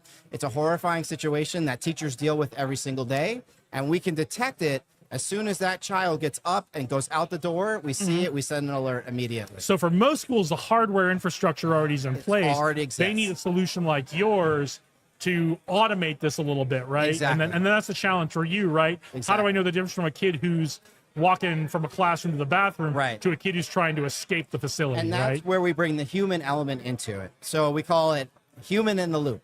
So the AI will never know exactly when you need to respond. But what it can do is get you the information to make the decision Right. extremely fast. Right. And you are the human in that loop. You're not Right. waiting on AI to call the police. You're saying, this is something I need to deal with right now, or this is not something that needs my immediate response. But if I'm a security officer and I've got 25 cameras, depending on what my setup is, either I'm looking at a couple of screens that are cycling through a bunch of cameras, Right. or I'm looking at a whole big wall of screens and I can't possibly put my attention on what's happening on every camera at once. Exactly. This is something that guides me to an event that's happening. Exactly. That's what it's doing. It's filtering out the noise. Rather than you watching 25 cameras at once, it's showing you one 10-second clip of something that requires your attention, and it can learn from you. If you say, I don't want to see this, I want to see that, it will learn from that over time. So we can also increase the number of cameras by filtering out the noise. So if today you have 25 and that's the max you could watch, we could go to 50 or 75 Right. because AI is cutting it down to just what you need Right. to see. There's no diminishing returns for adding an extra camera in an area that's important because you're not limited by the human factor of I can only look at so many at once. Exactly. And the human factor is what everyone's struggling with because humans are expensive. And so what we do is say, keep the amount of people that you have. Let's make them a lot more empowered. Let's give them more camera angles, show them more events so that they can see things when it happens and respond quickly. And if they can't respond in that moment, they have an incident, they can go talk to somebody and say, hey, I noticed that you brought this contraband into the school Yep. and you weren't supposed to do that. So it helps as well with the kind of fostering the environment of security. Yep. So it should alleviate a lot of people's surveillance state fears because Exactly. it's guiding a human to make a decision, not making decisions on its own. And I think what people are afraid of, the surveillance, is the punishment or the risk side. It's like I'm being punished because you're surveilling me. I'm giving up my freedoms. And I think when we start delivering value because of that, now that 13-year-old feels safe to go to school. Now they can, feel like they can do their best academically because we're keeping some of the elements out, is when they're going to be more comfortable with the cameras. It lets humans focus on what humans are good at, which is Exactly. making a decision, right? Exactly. I know the difference between a kid who's walking to the bathroom and a kid who's trying to escape the grounds, right? Exactly. Right. Exactly. I know as a human intuitively what that looks like. Training AI to do that is harder, but you can train an AI to say, this might be that thing. Exactly. You go ahead and make the call, right? Right. That's just, like I said, hopefully in the future we'll have, many cameras. You can't watch them all, but AI can show you what you need to see. And that human is the one who's now empowered to make those decisions. And it's, and it certainly can guide someone, alert someone to, oh, someone's coming on at a time of day in a location. They've come onto school grounds. Exactly. On a path that shouldn't be used ever, Exactly. let alone this time of day, right? Exactly. This could have been of immense help at the airport in Denver a couple of weeks ago. Yep. So- Yeah, and that's another space that we're looking at. And if you think about any kind of public space where people are aggregating, in parks, in government offices, Yeah. in a theater like this, there's an element that you want inside and there's an element that you don't. And we can help you to see when that element is approaching, and so that you can respond quickly. Because once they're in the door, that event on Thursday could have gone a lot worse. Thank Yep. God it didn't, but it could have. And we are giving you a second, if it's just 1 second, to keep that element from entering into your building. Yep. So how did you get involved in all this? So a couple of years ago, I had a conversation with a high school principal here in Clark County, and he told me, I'm in my 40s. And he told me, we know there's guns with the plural on this campus every day, but we don't know who has them. And I thought back to when I was in high school in the 90s, and it wasn't like that. You knew who had the gun, right? There was no doubt. It was like, these are the kids carrying guns. Yeah. Nowadays, it's not like that. Nowadays, anyone could have it. Right. And that panicked me. And I said, you can't search everybody. You can't put a metal detector everywhere. It's going to freak everyone out. What can you do? Well, there's already a camera everywhere, and you can detect behavior. If you were carrying a weapon, you might wear clothing that kind of doesn't show that weapon. There are signals. There are signals, and that's what behavioral therapists are trained to look for. For example, if there's signs of abuse or self-harm or something like that, your therapists are looking, and teachers are trained to look for those indicators. We're doing the same thing. We're saying connect to the camera and look for indicators that show you something is not right.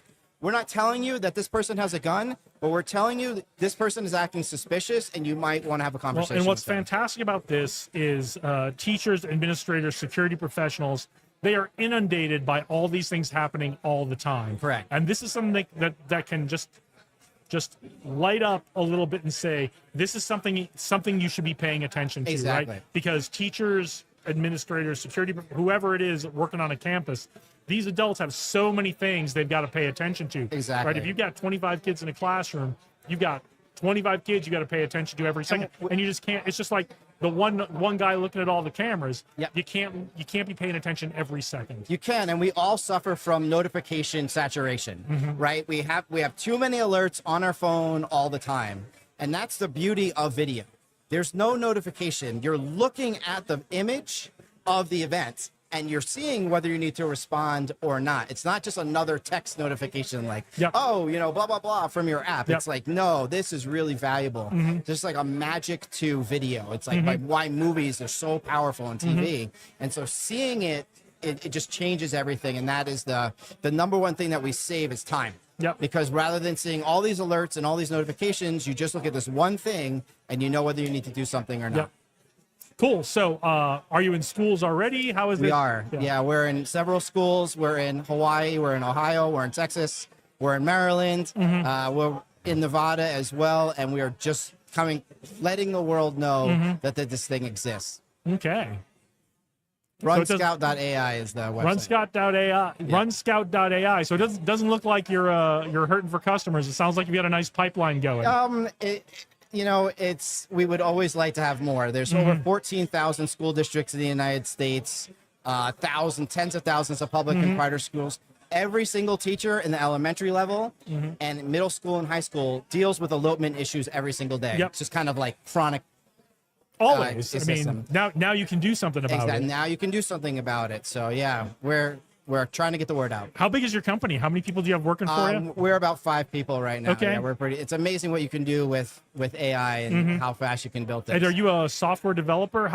I am. So yeah, I studied computer science at Dartmouth. I became a software engineer for 9 years. I fell into working at a company called Go Guardian, which is now one of the biggest ed tech companies. And I just love education. And I'm truly on a mission to make it safer, because I can't imagine me being 14 in a school and worried about anyone in this room might have a gun. Yeah, I can't even imagine, right? Yeah, that's not the world I grew up in. That's what kids have to deal with. Some kids are bringing guns to school because they don't know who else has one. Exactly. That's the only reason they're bringing one. It's a different world that we live in, and I want to make it feel, because if you don't feel safe, it's like your basic need, right? How could you learn? Right. How could you be friends with somebody? Absolutely. Right. So cool. Well, is there anything else you want to leave us with before we let you go and get some lunch? Just runscout.ai is the website. My email is beau, at runscout.ai. All right. It's only $8,000 per year, by the way. That's really important. This is not breaking the budget. That is a bargain at twice the price. We made it for school, so if you know a teacher or if you know a principal, please reach out. And that's a full implementation with whatever their internal security infrastructure all is. in, yeah, up to 20 cameras. No hidden fees or whatever. We make it affordable. $8,000. I mean, there are people here. There are investors here today who have $8,000 on them today. So in cash. We call it like big sale buyable. Yeah. So. And I really appreciate your time. And letting me on the show. I appreciate you reaching out and expressing interest and wanting to come on. So, nice. So thanks for joining us today. Yeah, my pleasure. Thank you, Jason. Good to meet you. Thanks, everyone. Thank you. All right. Looks like do we have some more comments? This is all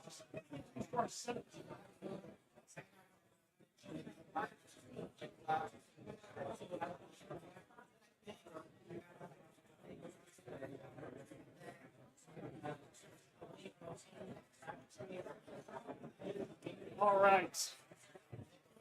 Looks like we've got a little bit of a break here. Let me fill you in on what's going on. I'm Jason LeDuc. I'm your host. This is live from Tech Alley. We are here at 3rd Street Vegas in downtown Las Vegas. This is the monthly Tech Alley event in downtown Las Vegas. So this is where the tech community gets together. There's all kinds of meetups, all kinds of talks, all kinds of networking. And we are, just kind of trying to give you a picture into what's happening here today. So we're having people on who are speaking in the presentations, people who are attending, people who are promoting their businesses, startup founders, investors. We're looking for folks who have events coming up. We want to be talking to all of them. So if you're interested in tech in any way, crypto, AI, drones, what else do we have? Amazon Web Services, building websites, hardware, software.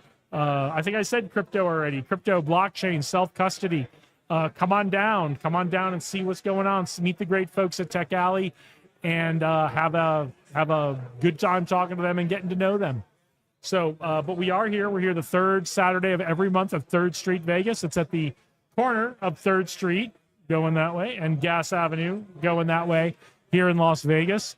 And it's a great time. If you get down here now, if you get down and get registered, you can get a free lunch on Taverna Costera. They do a great job catering this event for us. And everybody who attends and registers gets to eat for free. So if you're looking for something to do for lunch and you're in Las Vegas, come on to downtown Las Vegas. Come on down to 3rd Street, Vegas. They're our amazing sponsor who gives us the whole location. It's an old movie theater. It's a creative space that 3rd Street Vegas is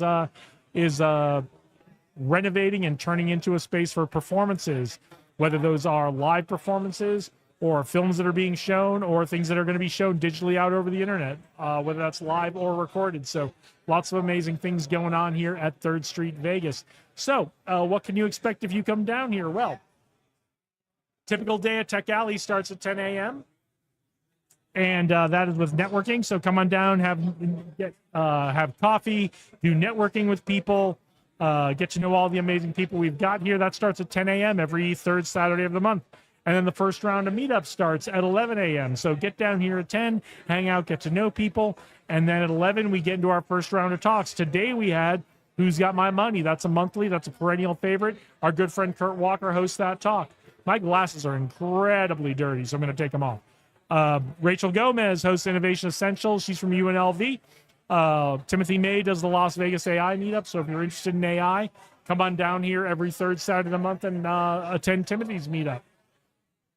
Our good friend James Roop does blockchain self-custody, talking about crypto, blockchain, how you can use it, not just for cryptocurrency, but all the other uses that you can find with crypto and blockchain.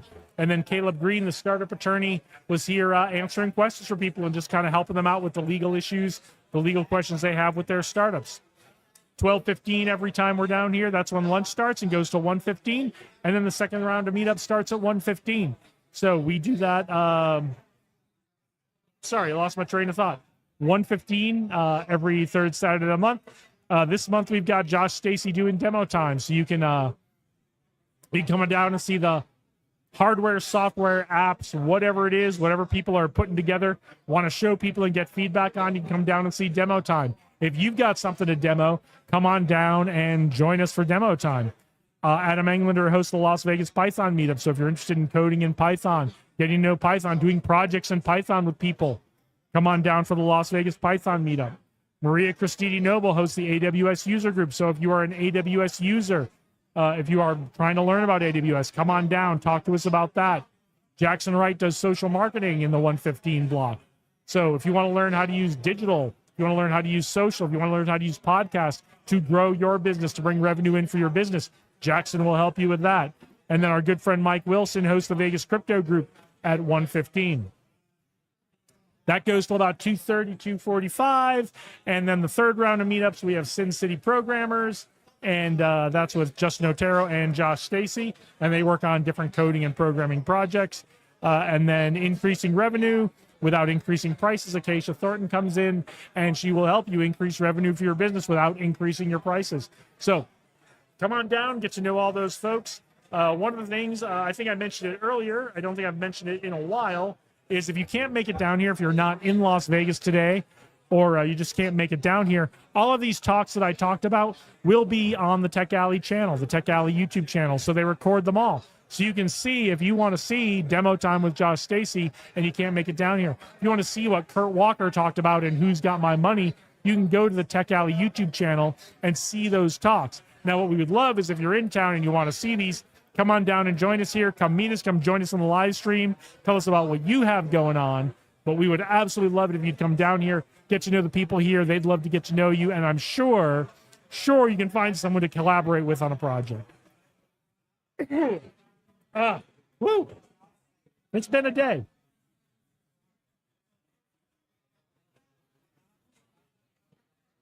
All right. Let me go see if we've got any new comments.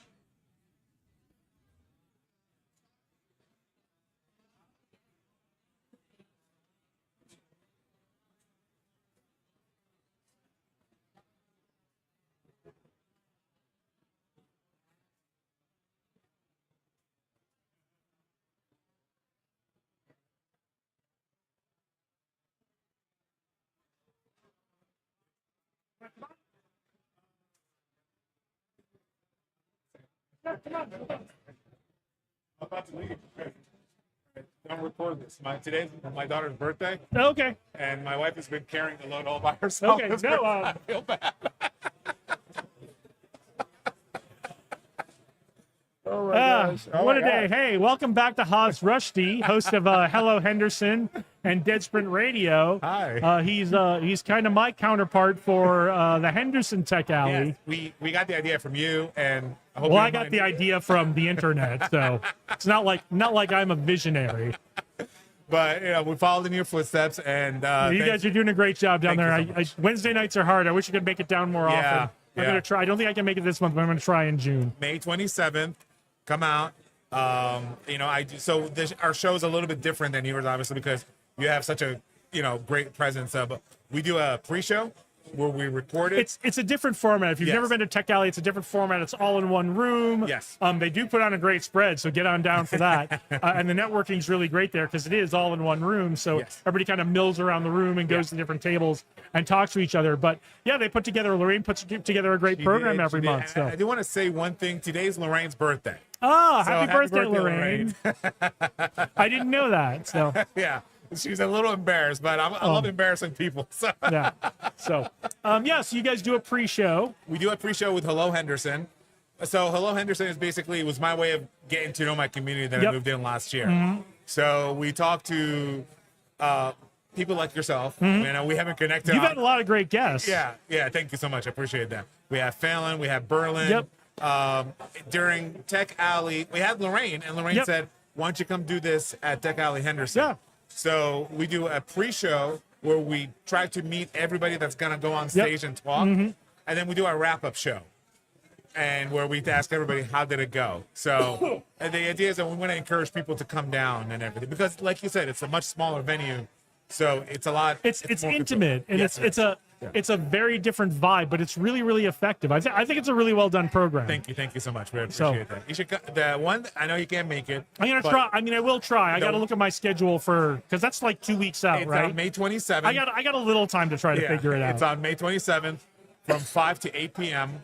The show, so we do the recording at 5:30. The actual event itself starts at 6. Yep. We actually are working with Lorraine to change it up a little bit. So we're trying to have the guest speakers. We do have quite a few. We have Startup Stories with Brandon Ward. Okay.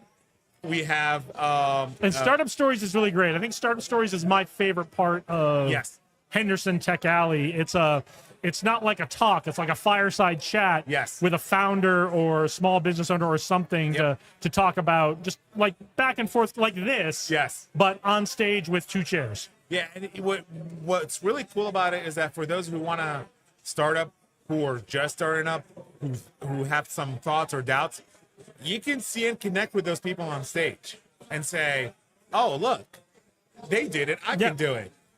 So that's really good. But we also have like a few people because it is Startup Month this It is Startup this Month, yep. So we have Anthony Malloy from the city of Henderson Mm-hmm. will be a guest speaker. Len Jessup Yep. will be the former president of UNLV. Former will be there. president of UNLV, managing partner of Desert Forge Desert Ventures, Forge, which is putting a lot of money into a lot of great companies. Yes. So money will be there if you have something to pitch. Yeah. Then we have a panel that I will be moderating myself. Okay. With the Scott Muller out from the president of Chambers of Commerce of Henderson. Tom Nichols from NSU, Okay. and Ikram Mansouri of Atlas Consulting. Okay. Very cool. So I'm looking forward to it. I love moderating. I love doing this kind of stuff. Yeah, this is a lot of fun. You know, because we get to talk to people. You know, Yeah. It's funny. We talked about this last time. If you're going to talk to people, you may as well put it out for other people to see, right? Exactly. Right. I mean, not everything, but I never thought. I never thought I'd be doing a podcast or a moderator. Like I used to be, if you told me 10 years ago I'd be doing this, I would have told you were crazy. Exactly. So how you been, by the way? I know I've been good. No, we produced, like, we had 2 films that shot. One of them shot in one of the theaters here a couple of weeks ago. So it was like April 20th, we shot one film all in one day here at 3rd Street, Vegas. Yeah. And then April 26th, we did the first day of a second film in an outdoor location. And then the next Saturday and Sunday, we did all the indoor locations for that film. And so that was like 2 crazy weeks of shooting films and like all the logistics of doing that. And then, like, since the 2 weeks of wrapping that second film in production, it's been closing that out, getting that into getting editing and all that kind of stuff, and then just catching up on all the stuff. And now, like, so as soon as I get through this weekend, it's got to be back to, okay, getting our festival runs ready and, you know, trying to set things up for success. So when these films are done and edited, we're like out submitting them to festivals and getting them in front of people and showing them to people. Can you talk about the films or not yet? I can talk about them a little bit. So one is called Two Actors. Sorry. Notice I'm just interviewing you now. Yeah, it's okay. It's the internet. There's no rules. I love it. There's no rules. Okay. By the way, for anybody watching, I'm just happy someone asked me about me for once. yeah, I know that's the thing. Like, you know, we do this. You know, I when I started the podcast and I started doing the stuff that I do, and then I met you and I got to know you. Yep. I realized, like, I'm basically following his footsteps. But that's, like, you know what they say about great minds, right? Yep. So, but please tell me about your film. Oh, anyway, I'm joking. I get to talk about myself on camera all the time. No, so Two Actors. We shot it here at 3rd Street, Vegas, in theater number 1, which is like kind of the prime theater we use for Tech Alley stuff. And it's about 2 actors rehearsing a play, and what they start to, how they start to interact and learn about each other and their relationship with each other, and kind of how it moves in and out of rehearsing a scene versus interacting with each other. Yeah, I like that. so that's going to be about a 17-minute short. That'll be coming out later this summer. See it at a festival near you.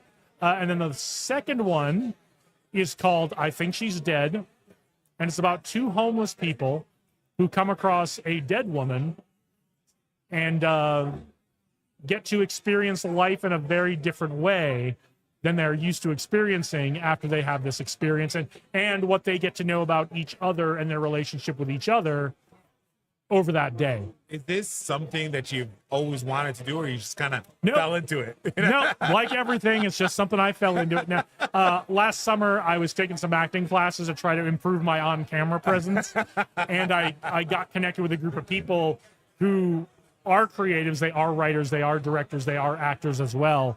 And they said, hey, would you like to come on and help us out on the executive producer on the business side of putting together these film projects?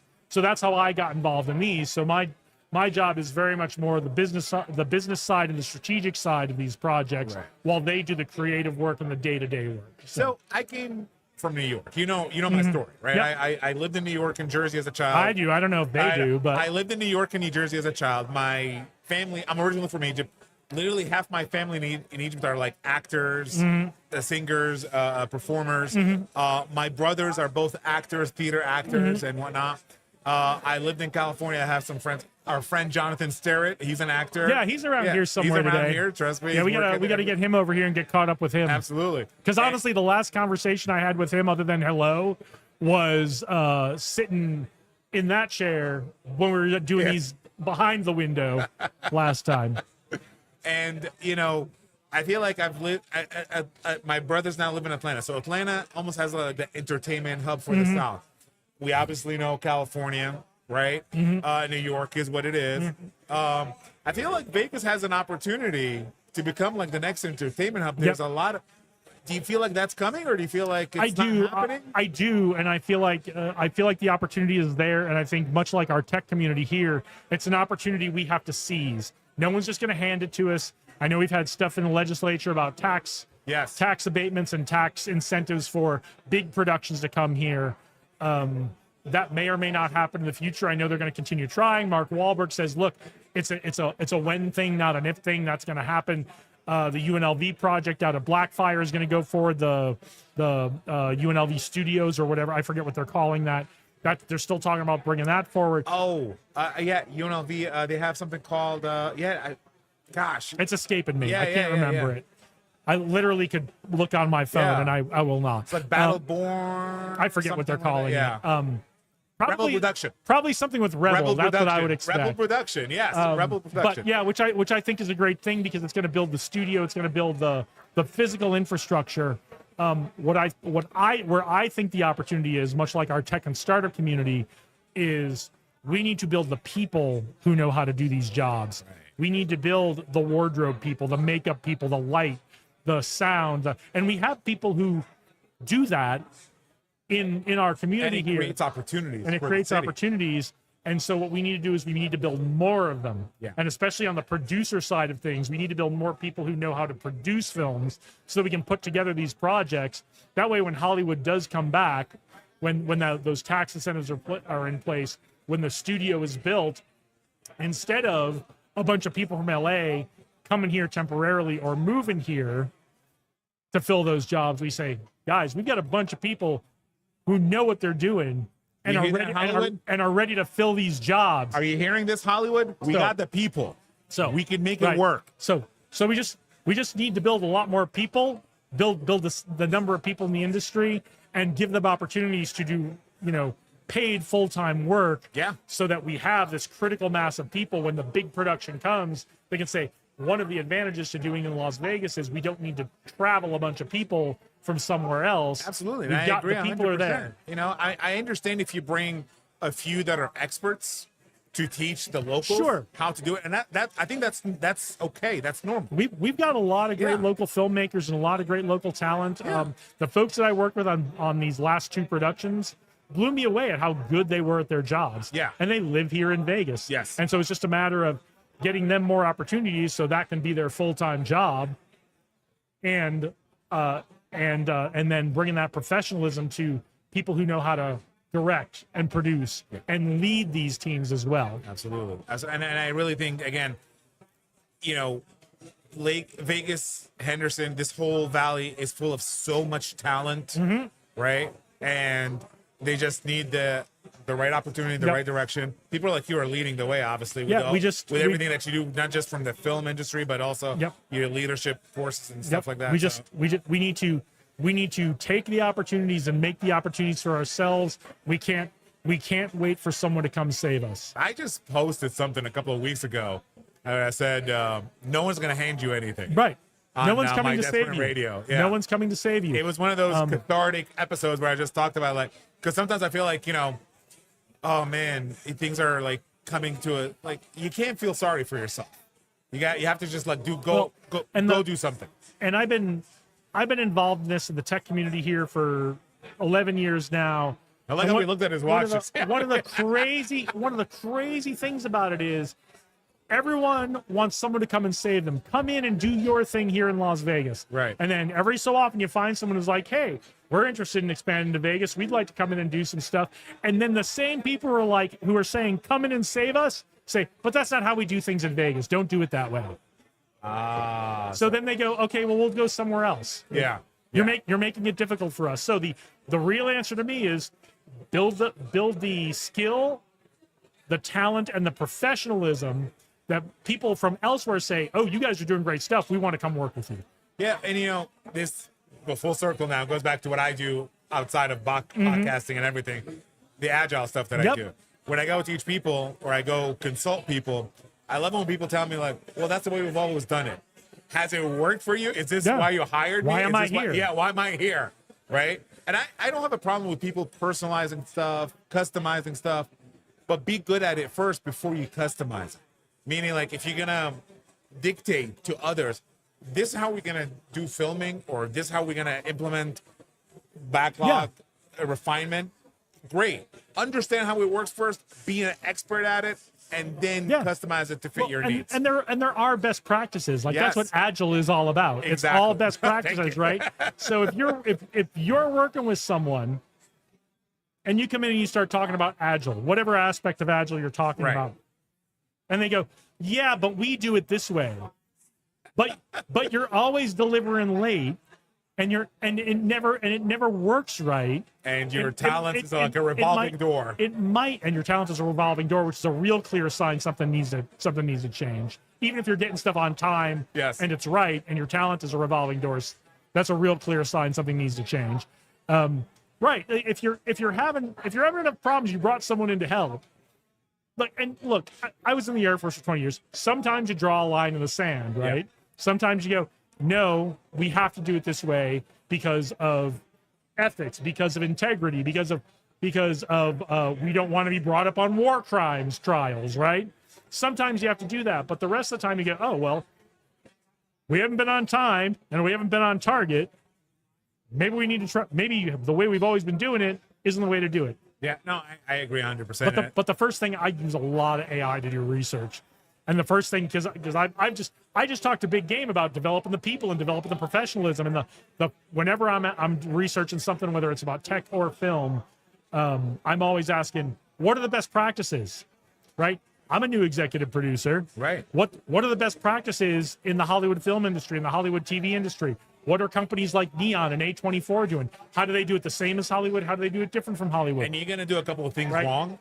And if it's good enough for the people making millions of dollars at this, it's probably good enough for me. Absolutely. You know, it's like those best practices, they call them best practices for a reason. Yep. In Agile, we have something called anti-patterns. Yeah, they're not kind of okay practices. Yeah, exactly. We have something called anti-patterns. They're called anti-patterns for a reason. Mm-hmm. You know what I mean? I think the bigger problem is that when somebody tries to teach you something, whether it's Agile, whether it's filmmaking, whether it's podcasting, there's this making the connection. Why do I have to do my backlog this way? Why do I have to film this way? Why do I have to have the mic or the light come in a certain way? People don't understand that when you make that connection, then people understand it. Right. And I think there's And something that's on both our sides. job as instructors, Yeah. right? Is to come and understand, okay, this is what you're facing. Yes. Let me try to frame what I'm doing in a way that you're going to get like that. Instead of right? just do it the way I tell you. Right. Yeah. Don't just do it the way I tell you. Let's Yeah. talk about why this is a good idea. Yes. And then you can go apply it in a way that's going to work even better for your company, right? Absolutely. So, So all right. I think I'm at my time right here. So, like I basically interviewed We don't you. worry, but I've been wanting to- I know you need to go. So I know it's great. It's great to have you on the show again. I got to get down to a Henderson Tech Please Alley do. sometime. Please do. I can't wait. I am Did you looking for a say guest. that- I am looking for a guest. I do. So here's the thing that people don't know. I do a guest co-host with me every month. Yep. Sort of like it's my way of giving back to the community. Come co-host. Come talk about your business with me. Whatever. I'll give you a video package after. So we did Mark Phelan of Projection. Phelan's Intense great. I Aware. haven't seen Phelan in a month or two. He has been exhaustingly busy. Well, he got himself a real job. Besides being a highly successful I text entrepreneur, him he every has a job, a job job. I now, text so. him every couple of weeks. He's like, "Hey, are you okay? Are you still alive? You know, still just with like, us? Yeah. Pop your head up if you need it." I still see him posting stuff. Yeah. And I still see pictures of him at stuff. Yeah, so that to me is like, okay, he's I still assume alive. he's doing okay. Yeah. So, love Phelan, by the way. He's one of the best. I feel like he's Las Vegas' best friend for everybody. He kind of is. He yeah. kind of is. He's a great guy. Phelan was the first person to ever reach out on a comment on this live show and say, "Where is this? I'm coming down." And he did. He came Yeah. down. And Right. then he came down, hung out for a bit, and then sat in not that chair, but Right. in the guest chair. The very first day he came down to Tech Alley, he saw this live stream Right. while he was sitting in a SCORE seminar. He was looking at his phone and saw this live stream and said, "Where is this? How long are you going to be there? I'm coming down." Jonathan Starrett was my first co-host for the year. Yep. My wife, because I just needed to test it out, and she did great, by the way. We had the AF pitch That's competition. fantastic. Yeah, we had Caramy Olsen of Palula Oh, Pod. she's great. Yeah, she's she's great. wonderful. She's Yeah. been on our stream a couple of times. So, She's great on camera. Constantly offering folks to come and Yeah. co-host with me, Tech Alley Henderson. Hello Henderson special at Tech Alley Henderson Yep. is different than the actual platform, which is kind of like, again, I'm following this guy's. By the way, I didn't tell you about this, but I'm gonna go ahead and let it out right now. I've recorded a bunch of stuff last year from a bunch of bosses that I used to work for to talk about agile and leadership and what's the impact. I still have it because I'm still learning how to edit the right Yep. way. I'm turning into a documentary. Oh, that's cool. So that's the stuff that I'm still learning. That's fantastic. Right. So But yeah, the leadership. Every time I go and edit stuff, I'm thinking like, I need to talk to Jason about this. Yeah, we do need to get together. We need to grab lunch or a drink or something Absolutely. at some point because So, we've been trying to do that for like 2 months. But again, Tech Alley Henderson, I'm where I do Hello Henderson special. If you want to co-host with me, kind of highlight your business, and I will put you to work. Yeah, I'll give you a mic and you'll interview people. You know, you're not just sit next to me like a pretty face. So yeah, no, it's great. They do great stuff. I'm a big fan. So thank you so much. Like I said, it is the perfect show for the event itself, right? Thank you. Yeah. It's really great. We're trying to go live streaming a little bit with it, like maybe the pre-show or the post-show. We don't know yet. So we're trying to do a couple of things with it. We tried a couple of times, and we're not as technologically advanced as you are. Again, I'm following this guy's footsteps, so I'm trying to learn from him. I just have more stuff. Yeah. I just have more stuff and know how to connect it. None of this is actually technologically advanced.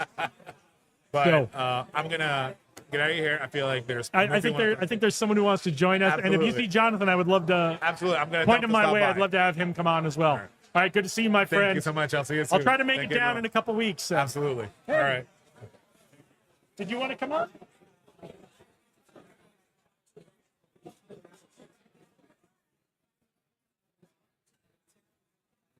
Hi, how are you? Good. Good. So get comfortable and then get real close to this microphone. You want to be about this far away. What?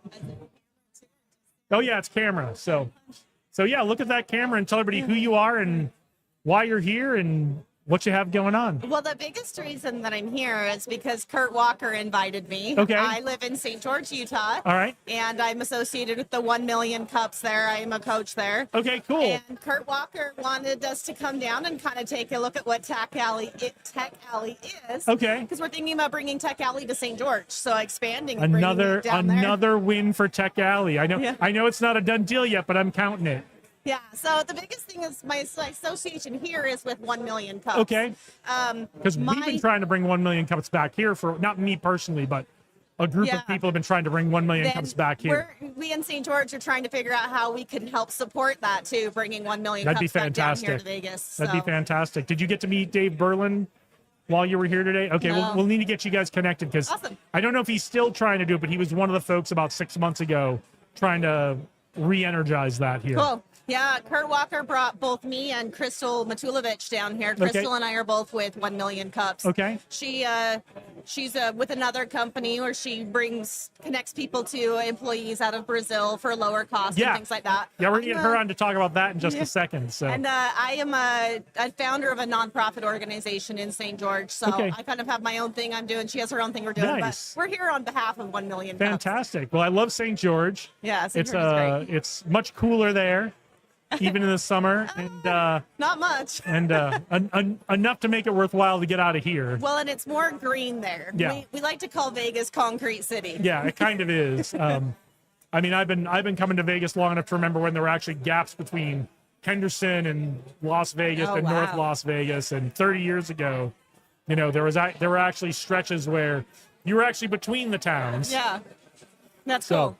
Yeah, so I hadn't ever heard of Tech Alley before, before getting associated with 1 Million Cups. Kurt Walker has been kind of introducing us to the pitch kung fu and Tech Alley and some of those things. And Great. We really want to kind of help be associated with it and help with it. So it'd Okay. be really cool to bring it down into St. George. Cool.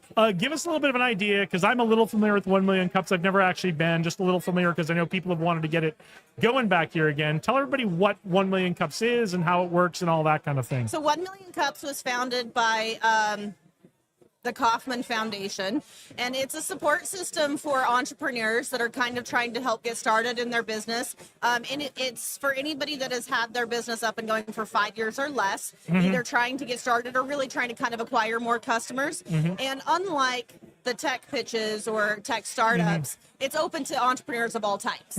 So a support system for entrepreneurs of all types. You get to come in and for 6 minutes, you get 6 minutes to talk about what your business, what you do. But more than just, it's not a pitch. And no, it's not like some of these others where you've got all the investors in the room trying to kind of say, hey, I want to see if I want to invest in what you're doing. It's a support system. So everyone that's in the audience is there to hear about your business, hear about what your challenges are, what your struggles are, what you need help with, and help you. So it's really super neat for a business that's trying to get started out. You get 6 minutes to talk about your business. We typically try to encourage them to, like, 1 to 2 minutes, just say, this is who I am, this is what I do, this is how I got started.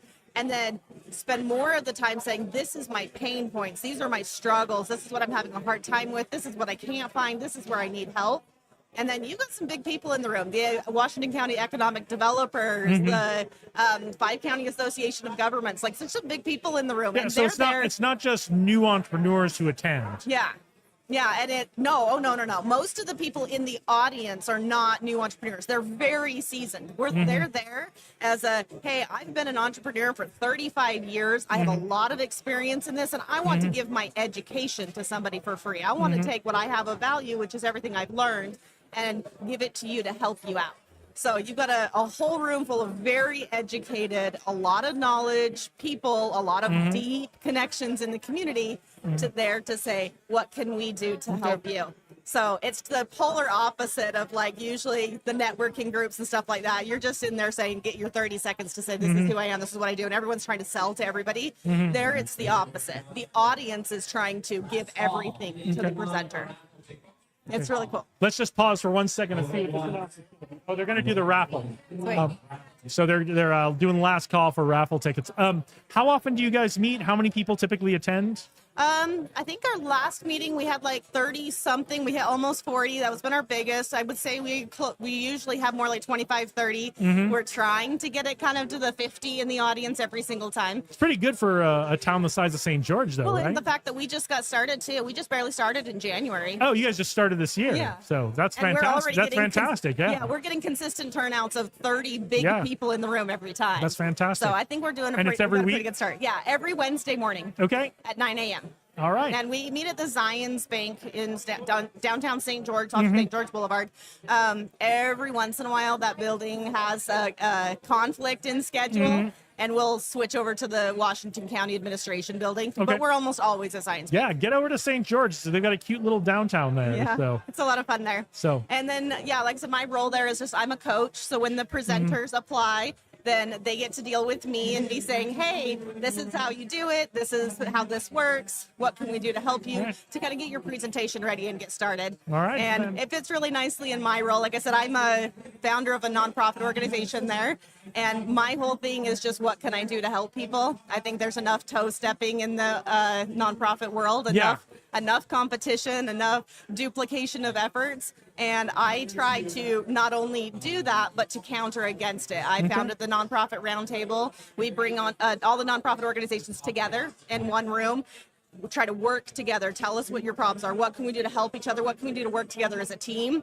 So I love 1 Million Cups because it's a great room for me to be in. It's all about what I do. What can we do to help people? Fantastic. That's all I do is what can I do to help people? Fantastic. Well, look at that camera again. Tell everybody who you are, where they can reach you, and if they're interested in bringing 1 Million Cups to their community, how they can do that. Okay, so, well, my name is Denise Davenport. Again, I am a coach with 1 Million Cups, founder of Kindness in Motion in St. George, Utah. And to be honest, the whole how they can bring 1 Million Cups to their community, it's pretty straightforward. You just go to 1millioncups.com and you fill out the little application there. It's so streamlined, so straightforward. Yep. If you want to be a presenter for 1 Million Cups, again, super simple process. You just go 1millioncups.com with the number one spelled out millioncups.com and just apply to present. All right, and fantastic. 2 minutes. So easy. All right. Yeah. Thank you for joining us today. It was great to hear about 1 Million Cups. I hope we can finally get it back here in Las Vegas. We need to get 1 Million Cups here, and we need and to get Tech Alley up in St. George. And my goal is to try to do both. Fantastic. Thank you. All right. Thank you. All right, let's take a quick pause here because I think they're going to do the raffle announcement, and we'll come right back with you after we do the raffle announcement. Come on. We have raffle tickets. We are going to spin the wheels for the winning raffle. All right? 1. Drum roll. Drum roll. Say who the winner is on one. The total is $300 and let's say $50. I round it to $350 for this spin. $50. So that means 50% of that will go to Tech Alley, 50% to someone raffle team. So that's it. All right, here we go.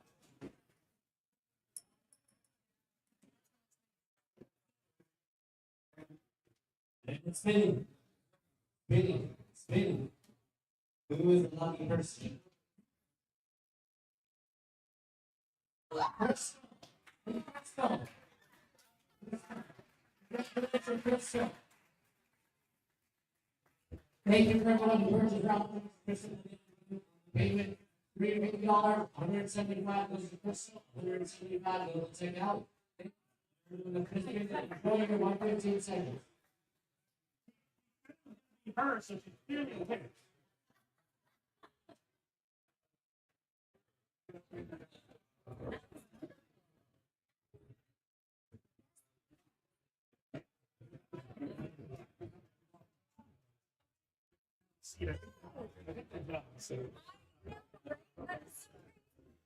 All right. Well, Crystal's going to join us. We just had your friend on talking about 1 million cups. Yes. So do you have anything? I don't know if you heard what she was saying. There was a lot of noise going on. I did not hear. I was in the middle of a conversation. How did you get involved in 1 million cups? So Darren Prince, he's the economic developer out in St. George. They're in St. George, and he is amazing. He belongs to the community. Huge. He's one of the biggest influencers there.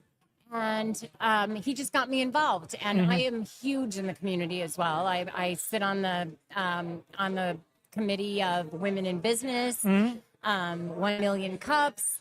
I sit on the board of Tech Moms with Trina up in Salt Lake. I belong to the St. George Chamber of Commerce and also to the Washington Area Chamber of Commerce. So when I find that there's more networking events, I am right there involved because I want to be able to market and help network for other businesses, connect businesses together. So that's one of my major loves. Fantastic. I love to be able to connect people. So Fantastic. Which is great. And because you own a business as well. yes. Yeah. So tell us about that. So I run Frontal USA, which is an outsourcing agency. I have a facility, state-of-the-art facility in Curitiba, Brazil, where I hire the Latin Americans to come to, I'll meet with my client first and foremost, find out where all of their pinch points and headaches and the different hats that they wear. And then I get with my hiring manager, my recruiting manager, and he finds the most qualified candidates. We put it in a spreadsheet, we offer it to our clients, and then they do the interview with them to decide which is the best fit. Okay. Then the employee will come to our facility where they're managed, and so I will pay their insurance, their taxes, keep up on all the compliance. My client just needs to worry about paying an hourly wage for that employee. I handle everything else. I want to take the headache out of hiring for my clients. Okay. And what kind of companies do you work with, and what kind of talent do you bring them? So we do anything. I like to work with mid-sized companies that already know the value of having someone work remotely. We're not there to replace any employees that they currently have. But any work that they need done behind the scenes that doesn't have to be face-to-face. Okay. That meaning like anywhere from a virtual assistant, social media, all the way up to like software engineers, data scientists, anything in between. Fantastic. As long as it doesn't need to be face-to-face. I want to help companies grow and scale without the headache. Yeah, anytime you can help a business owner, small, medium, or large, put a value add in where they're spending a little bit of money and don't have to kind of increase their own head count and deal with all the things that come along with that is a great thing for business owners. It's a great investment. Yes. I love that companies in St. George are growing, and it's growing so much in St. George, Utah right now. But I do want to expand to Las Vegas as well.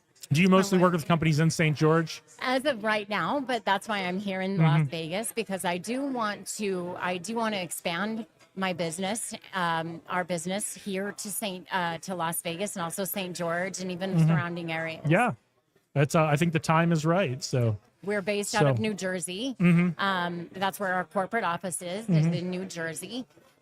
So we can help anyone throughout the country. It doesn't need to be just in St. George. And I wanted to get that word out that That's great. that we're here to help.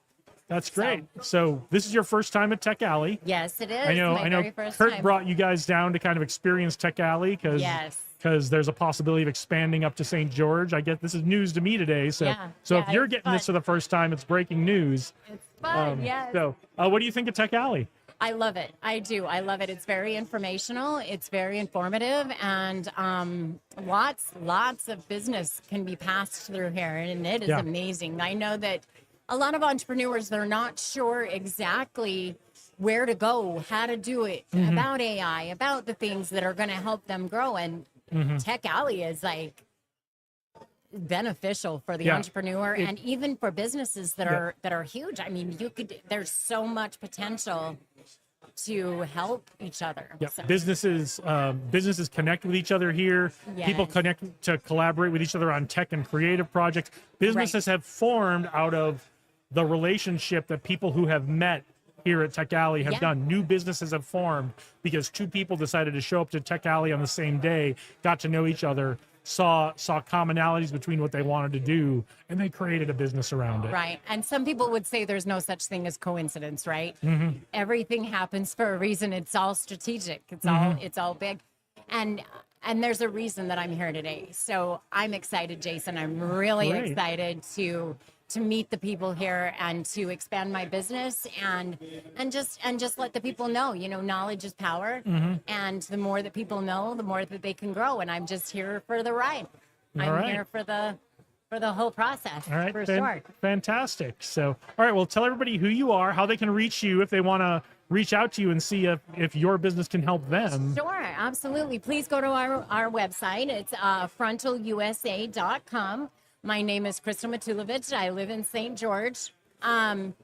You can email me or find me on LinkedIn. My email address is Crystal, CRYSTAL, .Matulovich. It's MATULO, V as in victory, ICH, at frontal with two L's, FRONTALL, USA.com. All right, fantastic. And reach out on LinkedIn too. Perfect. So Perfect. fantastic. Well, is there anything Thank else you you. want to leave us with? Just that please reach out to me. I would be more than happy to help you scale without the headache. All right, fantastic. Well, thank you so much for Thank joining you, us today. Jason. It was great to meet Thank you so much. It was very nice to meet you as well. All right. Bye-bye. All right. We got a minute here, so let me go check to see if anybody's added any comments. Thank you so much, Crystal.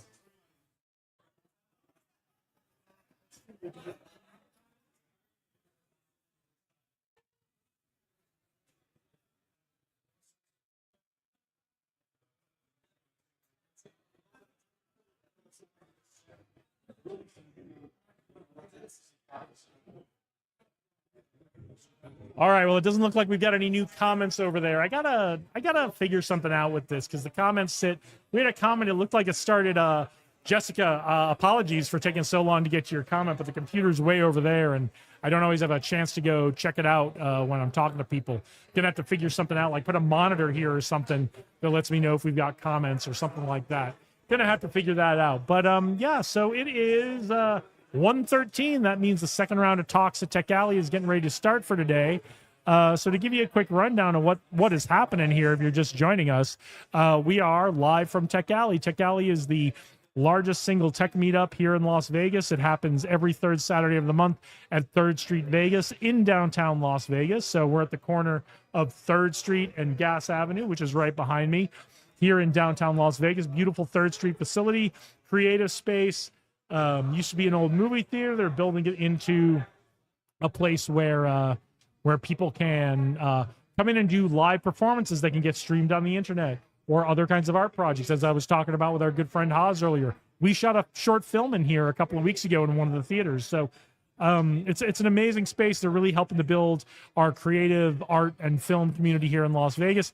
They're gracious enough to host our tech community here, and I love seeing all the great things that are happening between our tech and film community here in Las Vegas. So with that, yes, we are down here the 3rd Saturday of every month. If you are interested in tech in any way, coding, crypto, blockchain, drones, AI, social media, entrepreneurship, raising money for your business, to include not giving up equity for your business, but finding other sources of funding to put into your capital stack so you don't have to give up ownership of your business.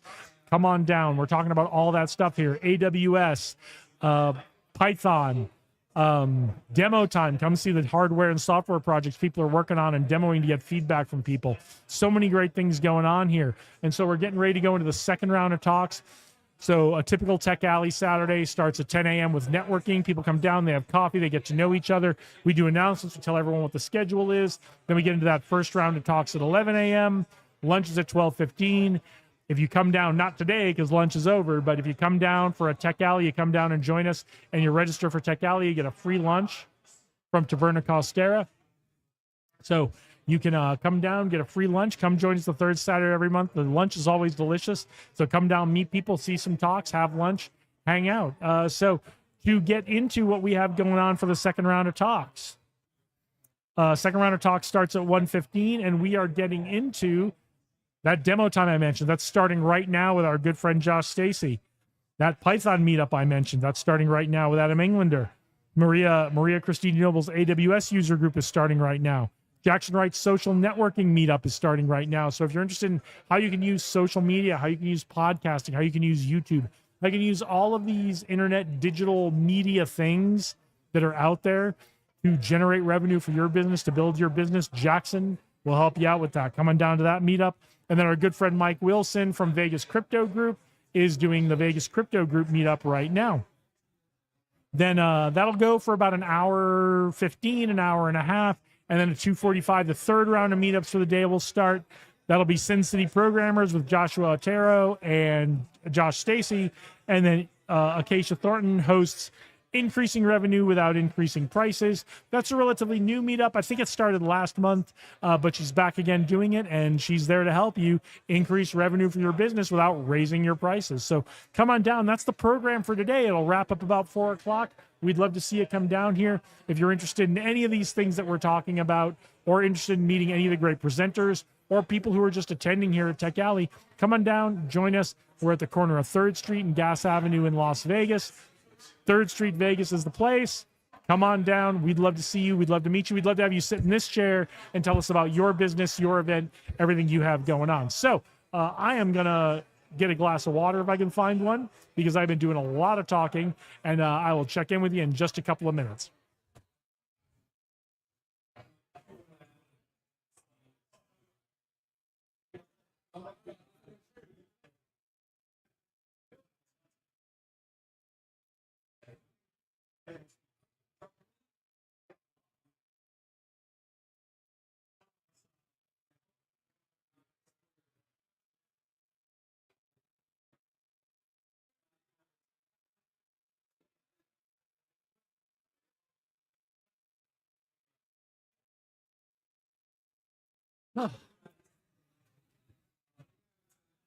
Come on and have a seat. Josh Levitt, founder of Tech Alley. Oh, boy. Happy anniversary. I know. Thank you. Oh, what a day. What a day. Fantastic. Great program today. Yeah. People down from St. George. Yeah, Kurt brought a lot of folks down. Kurt brought a lot of folks. I don't know if you heard the news. They're thinking about trying to bring Tech Alley up there. So I've been talking I to them. hope we didn't break a story we weren't supposed to break on the live stream. So Well, I hope that they get it launched. I mean, I do too. I'd love to see it up there. I love St. George as well. Oh, such a cute little town. Yeah. Like, I mean, really good stuff going on there too. Yeah, I keep saying it's a cute little town. It's not really that little a town, but Yeah. but it's they've got a lot of amazing stuff going on up there. I was actually born in St. George. Were you really? I was. Yeah, we lived here. Well, my mom and dad lived in Vegas. Mm-hmm. But as my mother told me, they were young, and he said it would cost like $1,200 for $1,500 to have a kid in Vegas, Mm-hmm. $250 to have a kid in St. George. It's such a Vegas thing. Wait, we can do this for 250 an hour, 2 hours up the road in St. George.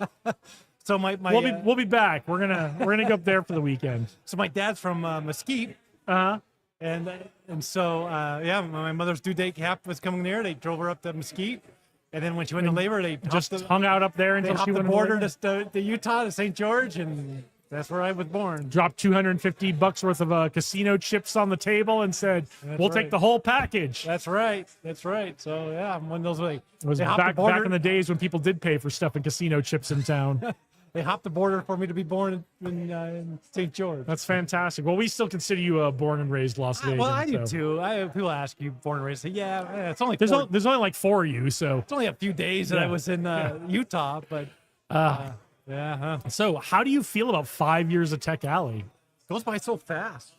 You know, it was fun because in preparation for today, I was going through all my old pictures, and I was posted old pictures of the first year, and I was like, oh yeah, I still remember that person. I forgot that person's been here. A lot of people have been From the very I was not even here at the very beginning. I was you guys have been doing probably about 5 or 6 months the first time I came. Yeah.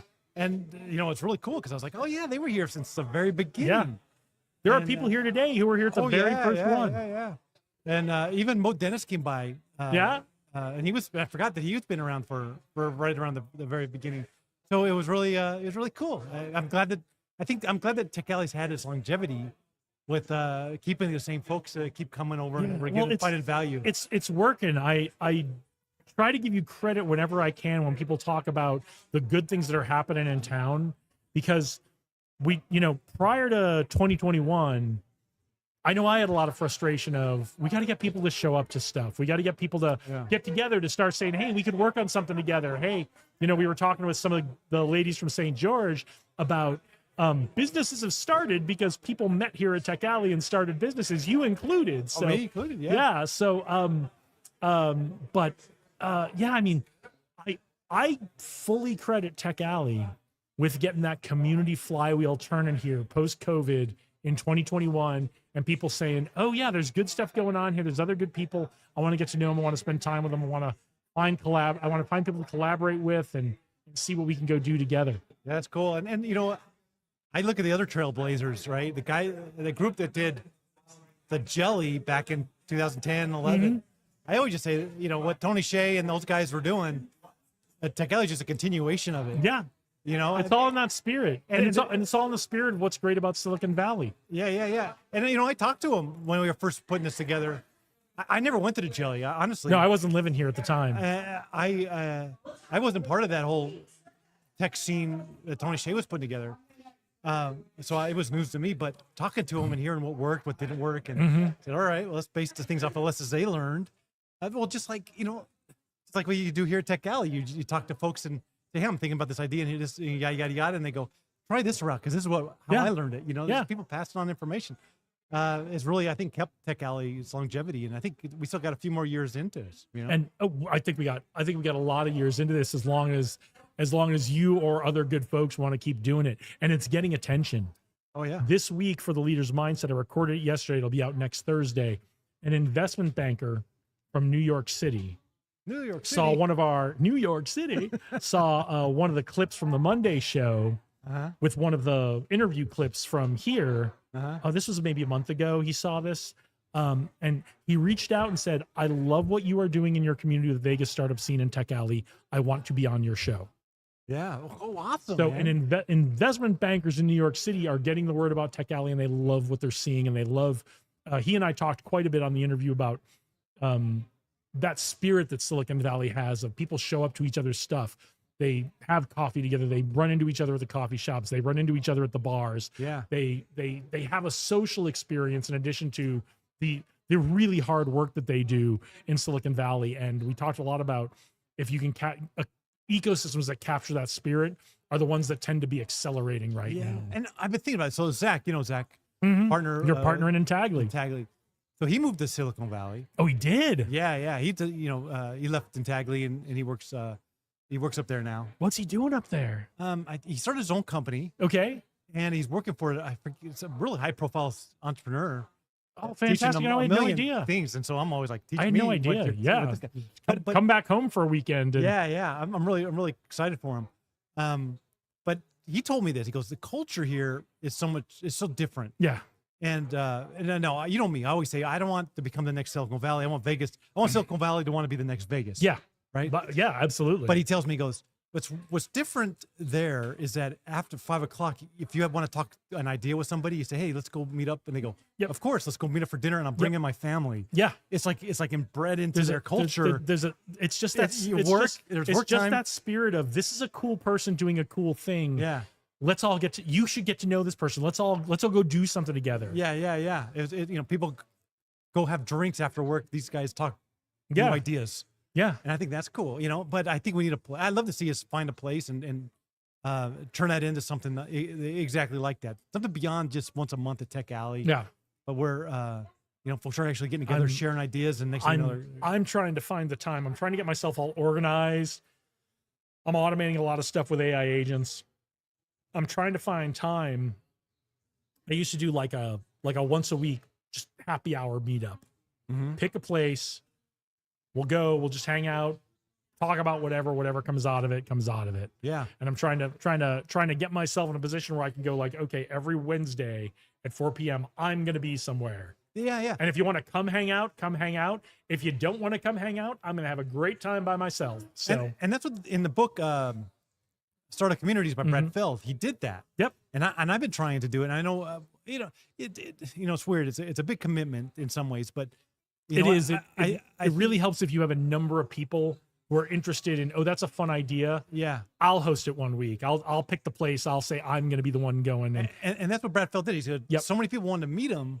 He said, you know what? Every Tuesday I'm at blank. And if you want to show up, show up. If not, and I think it's the consistency. Taverna was always a cool place to do it. I think I did it a few times and people would come out and we just hang out.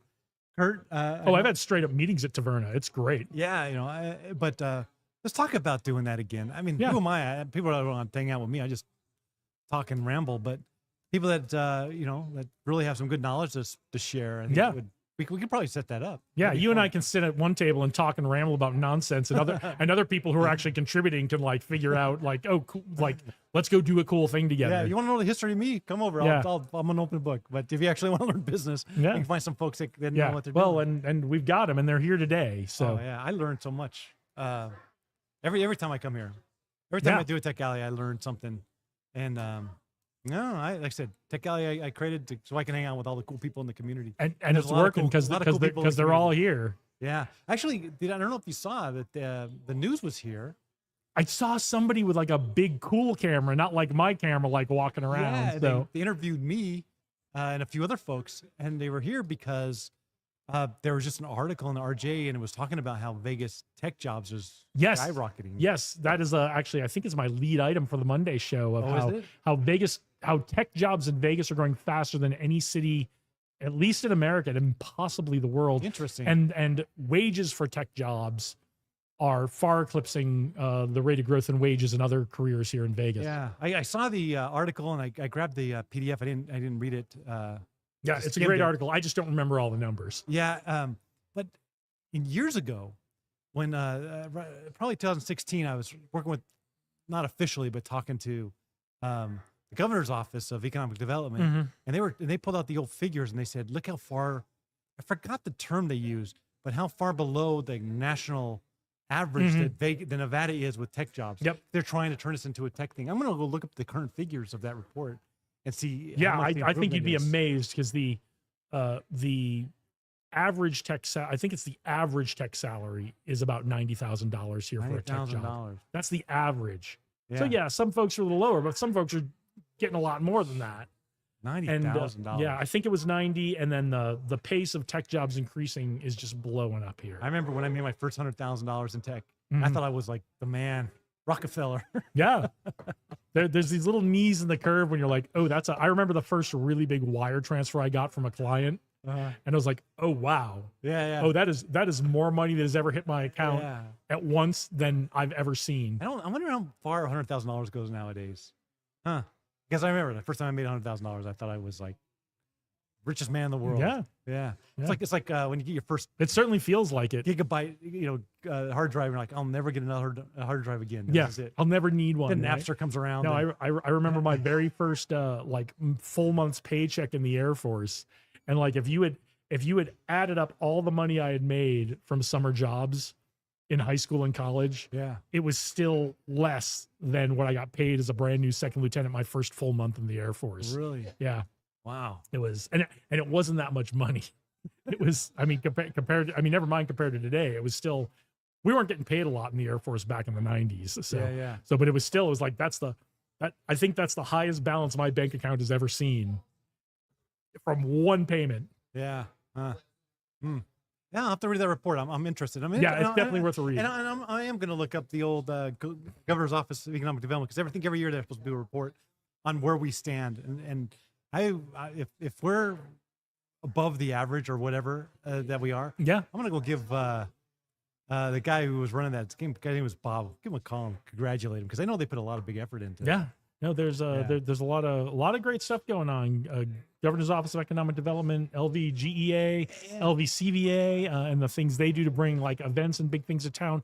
Tech needs to come with that. Yeah. To support those events, we need tech jobs. So the big things they bring, whether it's the Super Bowl, whether it's the NFL draft, whether it's all these other big things they're trying to bring, F1, tech jobs come with that. We need people to do tech jobs with that. Yeah. And this shows you long-term strategies. Yeah. They don't happen overnight, right? I mean, it's long-term. So if this is something they've been working on since 2012, it's finally coming to fruition. The flywheel's turning. Yeah, it just you got to get a lot of that foundation. And now we just need to step up to the challenge and keep up with it. Yeah. Keep that flywheel turning faster and faster. I'm interested. Let's think about this for a bit. Anyway, that's good to hear. I'm excited to do this, because back when I got into workforce development and technology, because no one was in technology jobs. Yeah. It was interesting. Yeah. I couldn't find talent. I was CIO. No, I couldn't find talent. Crazy hard. I mean, back then it was crazy hard. It's still hard. So 5 years at Tech Alley. Yeah. Any big memories you want to share? Big, favorite memory from Tech Alley? I mean, I have a lot of memory. Well, I'd like to think they kind of go together, but I don't know. It seems like every Tech Alley, I was looking at the old pictures, I'm laughing and I'm having a good time. It seems like a lot of people are laughing. It's a great time. Come on down. A good time. And I remember the first launch party that we held for a group. That was high school student. That was Zach and his friends. Yep. It was really interesting. I remember that. I was at that one. I was looking at the pictures, and I was like, oh yeah, Ryan's been here. Ryan was a high school student. I was talking to him here. He goes, yeah, I came in September and I was still in high school. And he does all the videos. Yeah. Here now. And those guys, Zach, Ryan, and I can't remember the other kid's name, but they created a platform called Polaris. Mm-hmm. And I remember. They used I think I actually still have it on my phone. Do you? They use people here at Tech Alley to help them learn how to do all that stuff. Yep. And they launched it, and I said, yeah, you guys launched a product. Let's have a launch party for you. Yeah. And like 78 people showed up for it. And I was like, well, you know what? Anybody that launches a product, why don't we do a launch party? I think the launch parties are one of the best things you did. We need to bring it back. Because that's a very Silicon Valley thing, right? Yeah. Is like, hey, let's celebrate. Like you're starting your company, like you've started your company, maybe you've brought in a little revenue, your flywheel's turning as a company a little bit. Yeah. Let's celebrate you. That's why we do this live stream. That's why we do the Monday show, so we can celebrate the wins. So people know, hey, like people are winning at this. Like, let's celebrate their wins. Let's encourage them, and let's encourage others to follow in their footsteps. I want to have a wake for when startups fail. I really do. I want to celebrate.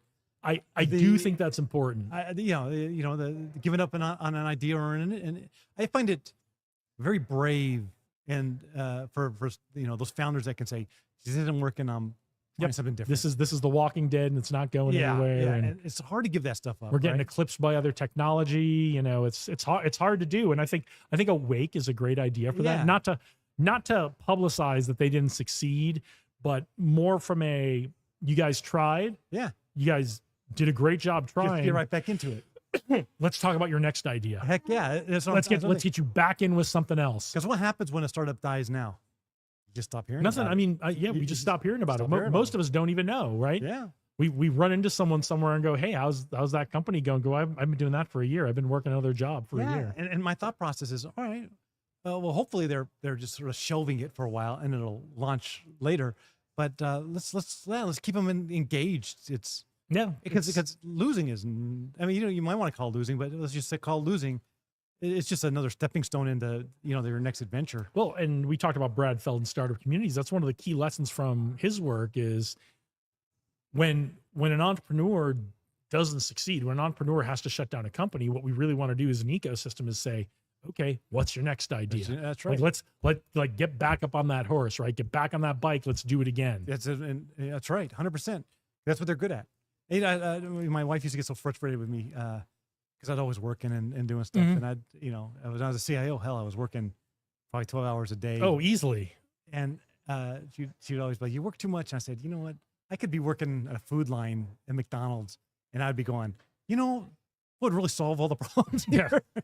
I said, I guarantee you I'd be doing the same friggin' thing. And it doesn't feel like work. I mean, there are times like I've hit 9, 10 at night. Yeah. And I'm like really kind of in that unwind mode. And then I'll have an idea. Oh yeah. And like grab the laptop because I gotta knock something out on this right now. Oh yeah. Yeah. It's just the way you're wired. And I think that a lot of these entrepreneurs are wired the same way. And honestly, most people I meet that are into this, they're not embarrassed if their idea fails. They just go, well, no, I failed it. I'm on to something else. Yeah. So why not have a celebration on it? Maybe we'll do that. We'll see. Maybe this year we'll see if we can find someone. I think we have to think about the branding of it and the approach. But I would love to see us do something where we recognize and encourage folks who are moving on and have them share the lessons learned from it. Yeah, that'd be cool. Yeah. Anyway, let's make that a commitment. All right, let's do 6 years. Let's do it. 6-year anniversary right something here. Something to do in year 6. We're gonna say this is what we did. All right. What else? What else do you want to accomplish in year 6 of Tech Alley?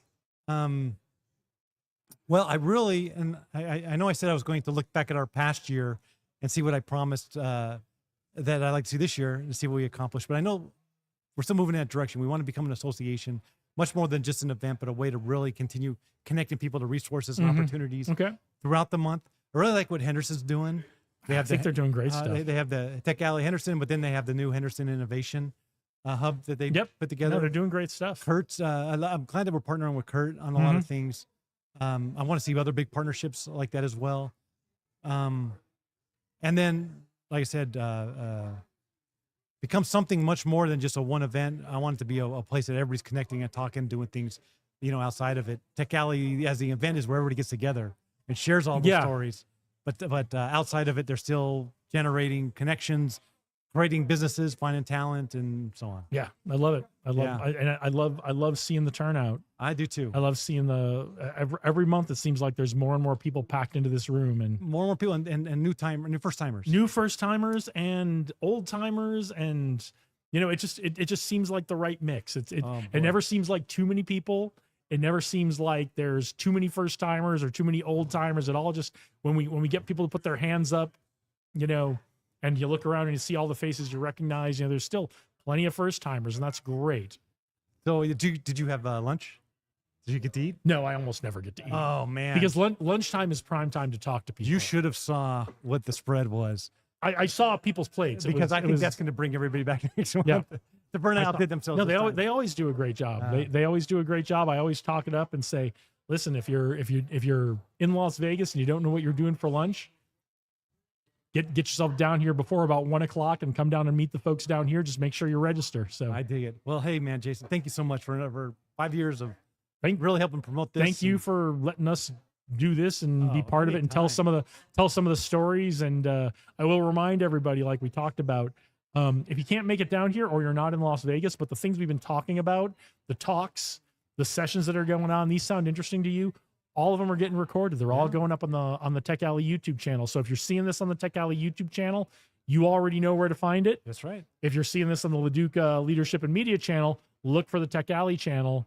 And then you can see, if you wanted to see what Kurt Walker talked about today, Who's Got My Money, it's there. Yeah. If you want to see what the Python meetup's doing right now, or what Josh Stacy's showing people in demo time, it's there by probably about 5 or 6 o'clock tonight. They're all going to be up, right? No, it's they'll do the first one probably Monday. Okay, Monday. So every session will have a separate day. So every day they'll release something new. Okay, so start checking Monday. That's right. And if your session that you're interested in isn't there, check back the next day. Keep checking in. Subscribe, comment. Subscribe, like, comment, all the good stuff. But most specifically, if you're looking for a particular session, just keep checking in. It will be there. I dig it. All right. So, all right, thanks, man. Right, Thank you for having us. Happy anniversary again. Yeah. All right. All right. Oh. Okay. I'm good. I'm going to grab a little water.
Thank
you for joining us.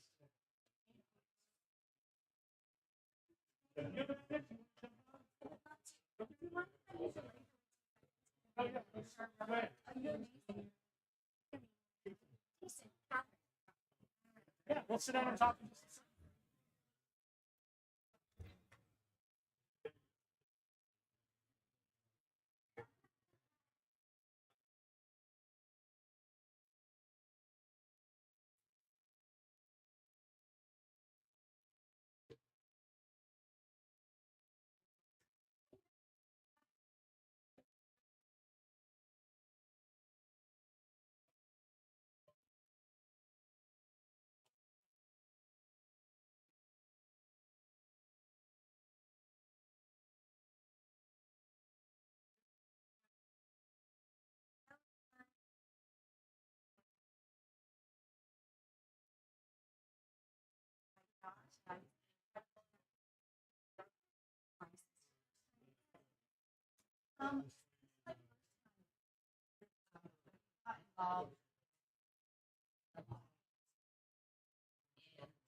And touching and then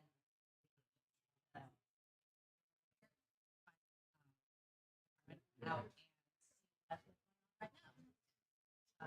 see that's what's going on right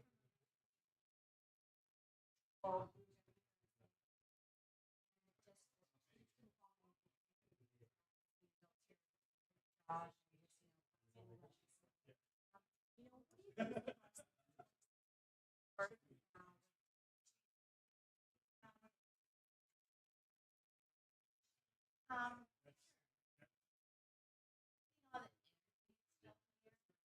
obviously a lot more AI that is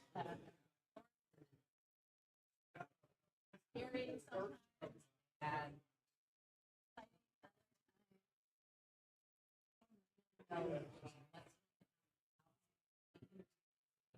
so much and that is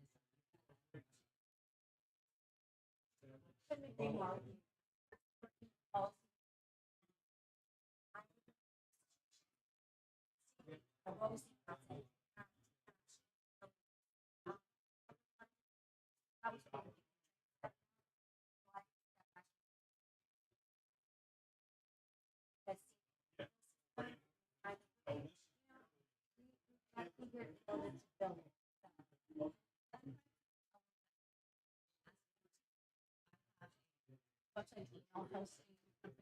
We have a platform for small businesses to run their website, letter, commerce, everything one place for them to just run their business. And I try to look at service aspects so that they can call if they need something.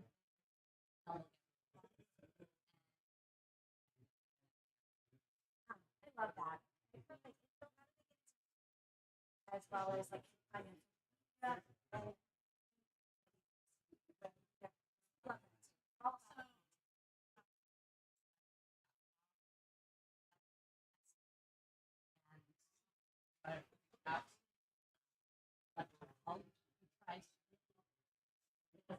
for small business. So have lots of them to have an idea how to like a business. $10 a month. Okay, I'm going to contact.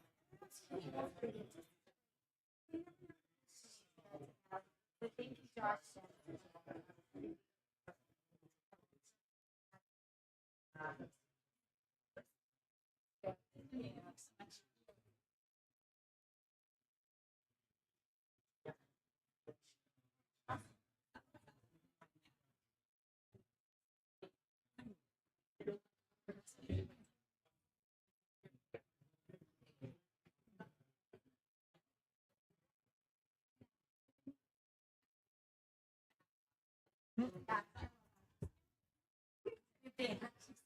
All right, everybody. Well, we are live from Tech Alley. We're in the second round of meetups right now. That started at 1:15. We're doing demo time with Josh Stacy, our good friend Josh Stacy. Come on down and, see all the cool things people are working on, hardware, software. Come on down, give them some feedback.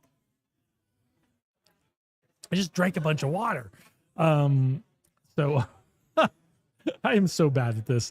Demo time with Josh Stacy. Come down and see the cool things people are working on. Las Vegas Python meetup with Adam Englander, AWS user group with Maria Christina Noble, social marketing with Jackson Wright, and Vegas crypto group with our good friend Mike Wilson. I don't know if we'll get to talk to him today. If we don't get to talk to him today, we'll bring him to you at some point, though. And then that'll go on until about 2:30, 2:45-ish. And then the last round of meetups will start. That's Sin City Programmers with Justin Otero. I think I've been calling him Joshua Otero. Justin Otero and Josh Stacy again. And then Acacia Thornton's doing increasing revenue without increasing prices, starting at 2:45. And that'll be a wrap. At 4 o'clock today, we will wrap on Tech Alley. So come on down if those things are interesting to you. There's still time to come on down, see the second round of talks, as we were just talking about with Josh Levitt, the founder of Tech Alley. All the talks get recorded. So if there's a talk that sounded good to you and you didn't get to see it today, you couldn't be here for some reason, you're not in Las Vegas, and for whatever reason you couldn't see the talk, go check out the Tech Alley YouTube channel, and you will find once a day, I guess, they release one of the talks. So keep coming back to the Tech Alley channel, and you will find the talk you're looking for. And all the talks from previous Tech Alleys going back a few years are all there. So that's great. So let's see, what else did I want to talk about?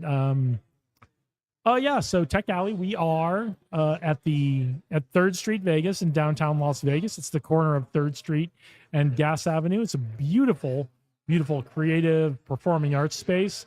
So we are in kind of like the lounge restaurant area, but there's all these movie theaters.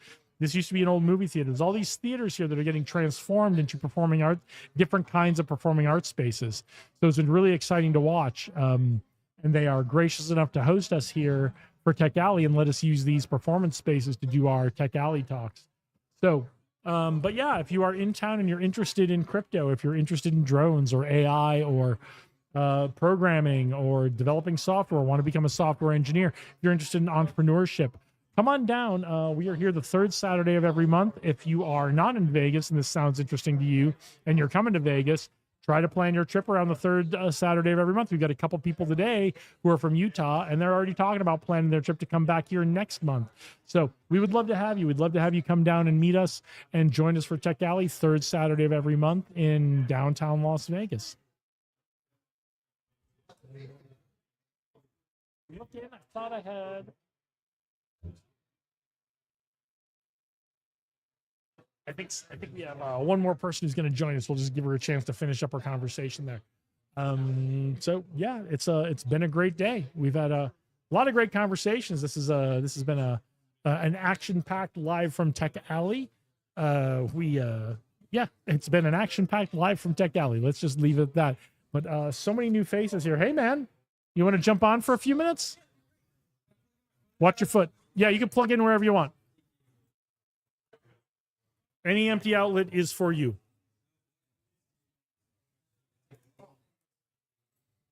There aren't a whole lot of empty ones, but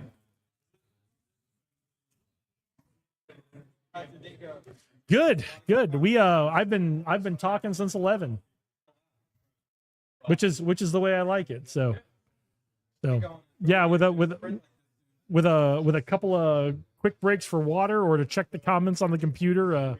That's it. We've been going hard since 11. So fantastic. What is going on, man? Welcome back, Elias Benjaloon. How you been? Good, Jason. You have a Doing lot well. going on these days. Yeah, I mean, don't a lot of the folks who have had the opportunity to grace this chair with you, Yes, keep busy doing good things. I hope, right? that's not only do we hope, they are, Yeah, and we love to see every bit of it. So absolutely. I think where a lot of my time and effort has gone to lately has been meeting some of the entrepreneurs and aspiring entrepreneurs where they're at, trying to provide some support that is tough right now, right? Like you've been helping a lot of people out with AI automation in their businesses. Yeah. We're doing a lot of that. I think we may actually bring some vibe coding. I was just talking to Josh about bringing a vibe coding class over here to Tech Oh, that'd Alley. be fantastic. That'd be a great a vibe coding meetup would be great. This reference, maybe some of the folks here would get it, but the kids I spoke to, I didn't think they get it. And I said, y'all got 99 problems. We got 99 problems, and you're here to solve one. And so we're going to use AI to do deep research. We're going to pick a bunch of problems. One kid said child slavery. I was like, what do you know about child slavery? Let's jump into Notebook LM, do some deep research on that, and then learn vibe coding so that we could either identify potential solutions or at least communicate the problem in a way that more people can understand it. So fantastic. 99 problems, and each of us can solve one. You kind of started with an easy problem, but right. Child slavery. Well, yeah. But I love it. I love that you are challenging kids to say it doesn't matter how big the problem is. The process is the same. Exactly. Deep research, vibe coding, propose solutions, evaluate solutions. Yep. Pick the one you think is going to work the best. Move forward. Definitely. Whether the problem is small or big, whether it's business or some big societal issue like child slavery, right? The process is the same. Yeah. I like to whenever I'm teaching the kids, I like to open up and ask them if they want me to talk to them like a kid or if they want me to talk to them like the mini geniuses that they are, right? And a lot of them will elect to being treated like a mini genius. I think that's so important because in the 30 minutes, in that 1 or 2 hours I'll have with them, I won't be able to teach them everything. Yeah. But if I could just give them enough exposure to enough things and enough of a why for why it should matter, and then the tools to go continue learning on that. My favorite thing at the end of a class is to see kids, walking out of the class with their laptops open or reading a book or looking at their phone, but not on social media, looking at their phone trying to study something. I think that is super powerful. When they're still working the problem or they thought of a thing they wanted to work on while you were doing the problem in class and they're walking out with their phone or their laptop going, I'm working on a new thing. Yeah. It's fantastic. I love that. Definitely. There's a lot of problems in the state, right? I mean, some of the folks I've talked to, I mean, housing is a problem, right? I think that's kind of where my head has been focused on the most lately has been housing insecurity, whether that comes in the form of help, folks trying to keep up with their mortgage payments, their rent payments, staving off evictions, or worse, surviving housing insecurity and homelessness. I don't know if you know, but we have a program over at the nonprofit I work at, Nevada. I do a lot of work with Nevada Partners, and they work with various programs. One of the programs directly tied to the Shannon West shelter, right? And so it's like mind blowing beyond belief to see what some people are struggling with, to be living outside in this heat And that number, I think the last time I spoke about this at Tech Alley around youth homelessness, that number only seems to be getting worse, worse, and worse. And so I think that's kind of been my biggest concern lately. Yep. Well, we can find tech solutions or tech that guides us to the solutions to those problems. I'm all for it, right? There's a lot of things going on. Generator just did their incubator, and 8 companies, I think it was 8 companies, came out of that with not just solutions for power and energy challenges in Nevada, but solutions for that can also help remediate some of this land that's been destroyed by mines or other industries in the state. So I mean, tech and deep research and AI, and there's a lot of potential when we can get the robots kind of chunking on the problem in the background while we do all the human connection stuff, and they can spit out, hey, what about trying this? There's we can really do a lot more quicker. One of unfortunately, I found also some of the ways that tech has been making the problem worse. Okay. And that's part of why, in my company, I talk a lot about the Tech for Good pledge, which is, we'll teach you all these cool things, but you have to sign this Tech for Good pledge that includes, all of the ways that you will use tech and won't use tech. And one of the ways that tech has been used around the nation has been through algorithmically price fixing rent. And hotel rooms. Yeah. Yep. I'm not gonna try to piss off our Fortune 500 hotel partners. We won't mention any names. All of you. Right. But the landlords, or not just the landlords. I mean, it's not really on the landlords. They're doing what's best for them in their business. Right. But apparently, there's been software that has encouraged landlords at scale to raise prices, even in the face of low occupancy rates, and this results in increased costs to get into a home, with more homes that are empty, and then thousands of people out on the streets. And that's not really serving anyone, right? Right, not them, and not the peeps. It's certainly not serving all of the landlords. Yeah. Right. It's serving some landlords because they've got this optimum price point, but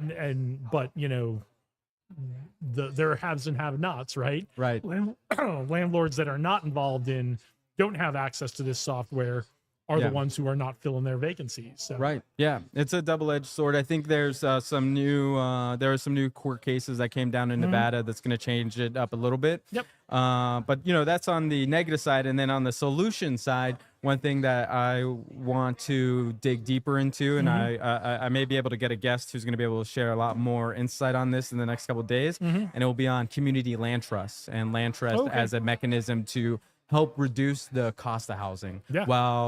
And it's like a win-win for everyone because it gives a major tax benefit to the landowner. It creates a new asset for a nonprofit or the vehicle that it contains this trust, which then also helps steady the rate increases of costs that ultimately become these housing costs for the next 100 years or so. Fantastic. Yeah. So we'll continue doing as much research into that as much as possible. And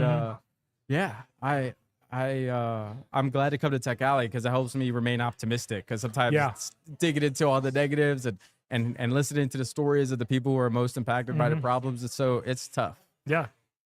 Well, and you've got this huge talent base here in this room, not in this room right now, but in this building right now, who, if you said, how would you solve this problem? Right. Would probably say, let me chunk on it for a couple of days and come back with, I thought of this. Do you want to try this? Right. Yep. So we've got this huge talent pool right in this building. How long have you been part of Tech Alley? We're coming up at the 5 years now. I was not at Tech Alley at the very beginning. I think the first one I was at was November 2021. So 5 or 6 months into it. I don't know how many months that is, but I think that was the very first one I went to. And I really loved it. It was great. And I actually just showed up for just the networking. I didn't even go to any talks. And then I cleared my calendar for the December 2021 day so I could go all day. Awesome. And then with a couple of exceptions in the summer months or when I've been out of town, until I started doing the live stream, I was here at just about Tech Alley with a couple of exceptions. And then I've been here. This is not our anniversary. July of this year will be our 2-year anniversary doing the live from Tech Alley stream. That's amazing. Yeah. So Tech Alley's been great. It's the 5th anniversary of Tech Alley this month. Do you have a favorite Tech Alley memory? from the last 5 years? So many different Tech Alley memories. For example, I've had some awesome opportunities. Speaking with Kurt on Who's Got My Money. I've had some opportunities where I demoed, and as any other tech entrepreneur, a demo that goes badly, and I didn't let that stop me. I came back and did a demo again that went better. I've gotten to see the same out of other entrepreneurs that rooted for the awkwardness of a bad demo. I'd say demo time has been one of my favorites. Demo time is a crowd pleaser month after month. Probably though, like what's going to be seared in my memory forever is the last Tech Alley that we did for Global Entrepreneurship Network. I had some of our youth entrepreneurs. We had Rico Cruz, and we had one of the Doricos, and they came together. I remember Dorico did a poem, an adaptation of Maya Angelou's poem, The River. We did that on Lake Mead, and Rico did a song. And we were kind of talking about this youth entrepreneurship versus youth homelessness crisis at the same time. And Rico, I think he since then done a national tour of his music. Fantastic. And so probably that's going to be my all-time favorite thing at awesome. Tech Alley, is to be able to see the young folks go through the awkwardness I went through, go through some of the successes I went through, and continue to inspire us all. Fantastic. Well, Tech Alley, I forget which one it was, but that was where I met our friend Sophia for the first time. Yeah. And then she introduced me to you, and then we started doing some work at Promise Startups, and just have done things over the years. So that's fantastic. And it's awesome. I think, you are the type of entrepreneur that most folks need to embody, which is finding folks who are, smarter than you, better than you at doing things, and then learning how to do it and internalizing that into your ecosystem. So seeing you with the professional lights, the cameras, the screen is... I can't believe I own all this stuff. Right. And I can't believe I know how to use it well enough to do this every month. That's amazing. So, Tech Alley 5th anniversary. What's something you're looking forward to for Tech Alley in the future, or for the ecosystem in the future? There's a lot of development that's happening here in this neighborhood, whether it's Arts District or downtown or the West Side. My hope is that we'll continue to see, more development, as in, more affordable housing for aspiring entrepreneurs to work on their businesses. We also have, I don't know if they're a unicorn yet or an up and coming unicorn, but there seems to be several Vegas-based unicorns that are up and coming, right? TensorWave being one of them, Skills.com being another one of them. And so my hope for Tech Alley, my excitement is that there's going to be a lot more opportunity for aspiring entrepreneurs, for the young folks that come here, that there's going to be more venture capital here, and that this community is going to continue to grow. And that I think one of the things that I really love about, the mission and vision that Josh and so many other folks have for Tech Alley is this sharing economy, the circular economy, both in knowledge and in opportunity in business. So what we're seeing already is great, but I think what I'm excited about is seeing that approach new levels. Yeah, I'm loving seeing the connection that has occurred with Tech Alley kind of being the centerpiece of it for the last 5 years. Yeah. And how much more connection I saw occur in this community, this ecosystem, from when Tech Alley started to the 5 or 6 years prior to when Tech Alley started. Right. And how much that flywheel has gotten turning. Yesterday, I interviewed an investment banker from New York City. Awesome. And the reason I had him on, I was able to get him on my podcast, was not because I said I really wanted to interview an investment banker from New York City. He saw one of the Vegas Startup Scene Monday clips. Nice. Went back and watched the whole show, saw some of the things we were doing, the interviews from Tech Alley and that kind of stuff, emailed me and said, I love what you're doing in Las Vegas. I want to come be on your show. And then we're starting to bridge some gaps between funders from New York City. That's and incredible. Companies in Las Vegas. Yeah. So what is happening here in this building is getting noticed in the places that have all the money right now. Yep. Which goes to, if we can find the folks to fund it, all the things you talked about become much more of a reality. Yeah. Yeah, I think you're doing really great work with the media. I think that's super essential. And I think one of the talks today with Kurt was around the power of media. Oh, was being it? able Cool. to I think they phrased it the invisible pitch, right? Okay. Being able to Oh open yeah, these types I of need to go back and conversations. watch that one because I was very intrigued by the Yeah. title Yeah. when they were announcing it, and I was doing this, so Yeah. I need to go back and watch that one when it's out. That's awesome. Man, 5 years from now, Tech Alley will have all of the theaters filled out. Probably. Oh, I don't think it'll take us that long. Yeah, yeah. I'm betting by it's May.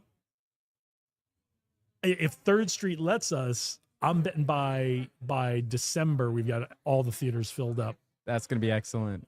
That's awesome. Because I know there are a lot of people who want to do talks, and Yeah. and the limiting factor with Tech Alley was always space to do the talks, and now Oh, we man. have so much more space. Dude, the theaters are so beautiful, so comfortable. I Yep. was sitting in a talk. I thought I was going to be one of the only ones to go to this talk because it was a super nerdy coding development talk. The theater was packed. Yeah. Well, you saw. Were you here when we opened up today? Yeah. Yeah. Yeah, you yeah. saw The how many whole people room are was here. packed. Yeah, it was I amazing. don't think I've ever seen this many people at a Yeah. Tech Alley Yeah. before. Yeah. It's too bad. I don't know if you ever talk about that on the show, but the parking situation with the city of Las Vegas. We have mentioned it briefly because we talked about it when we shifted the venue, and Josh was on sitting in that good. seat, and we talked a little bit about this was kind of the why behind it. Yeah. And, you know, I think it speaks volumes that Taverna Costera still catered lunch, and that Jeff is a great supporter. all of our partners Yeah. moved right along with us. Yeah. And that's, I shouldn't say our, because I'm not like Tech Alley management. Right. Josh just lets me do this Yeah.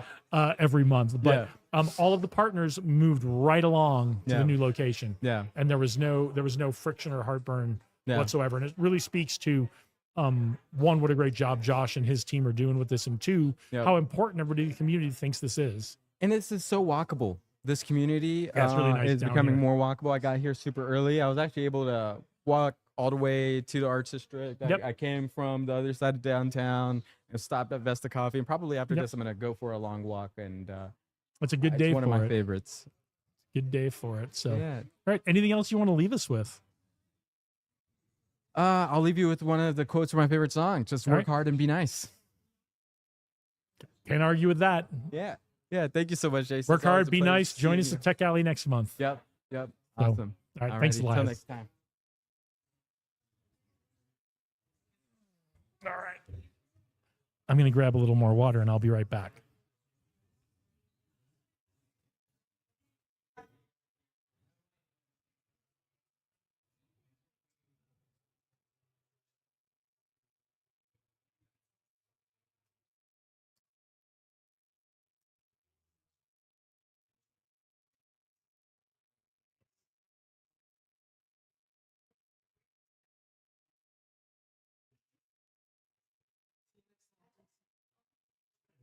Good to see you. All right. We've had a great day today. We've had a lot of old faces we haven't seen in a while, a lot of new faces on here, a lot of Tech Alley first timers joining us. We've had a really good day, a lot of really good talks. I hope you guys got a lot out of it. We'll keep doing it as long as you guys keep watching, and Josh keeps letting us do it here. But Third Street Vegas is always such a great partner. All the partners, as Elias and I were talking about, Taverna Costera, all of the partners that come along with Tech Alley have been so great. Let's do this. There we go. Keep the table from wobbling, keep my microphone from sliding away from me. All of the partners have been so great with Tech Alley over the years, and have pretty much stuck with us the whole time, or are stuck with Tech Alley the whole time. Again, I keep saying us. I'm not involved in running or managing Tech Alley in any way, but I feel like part of the family because they let us do this. And honestly, I think I felt like part of the family even just attending the event a few years ago before we started doing the live stream. It's really that kind of thing where you feel like you're part of a community and part of a family when you attend Tech Alley and you get to know the folks here. So let's see what else. What else we're waiting for? I think we've got one more guest who wants to join us, so we're giving her an opportunity to wrap up her conversation and then come join us. And then we'll kind of do some final thoughts and wrap up for the day. But it's been a great day. I wish I could remember everything that happened so I could recap it. But little, the housekeeping stuff. We're at 3rd Street Vegas, the Performance Creativity Incubator Accelerator. I'm not sure exactly what they call it. There's a poster outside that says it. I should probably remember it, but yeah, they're creating these beautiful performance spaces here in Las Vegas. Some of them just for live performances, some of them that can be streamed out on the internet, some of them for recording live performances. It's all going to be fantastic. A great opportunity for the arts here in Las Vegas. We're at this beautiful former movie theater, and it just gets better every single time that we're here. So Tech Alley is the premier monthly meetup for tech in Las Vegas. We're here 3rd Saturday of every month at 3rd Street Vegas, at the corner of 3rd Street and Gas Avenue in downtown Las Vegas. As I said, it's a beautiful facility. And if you're interested in tech in any way, you're looking to get into a tech career, you are in a tech career, you're just looking to connect with people who are also in tech, you just want to connect with people who are doing some really cool stuff in Vegas, or you just want to come down and check it out and see who's here. We kick it off every 3rd Saturday of the month at 10 a.m. We do about half hour, 45 minutes of networking, then it's announcements, and then we get right into that first round of talks.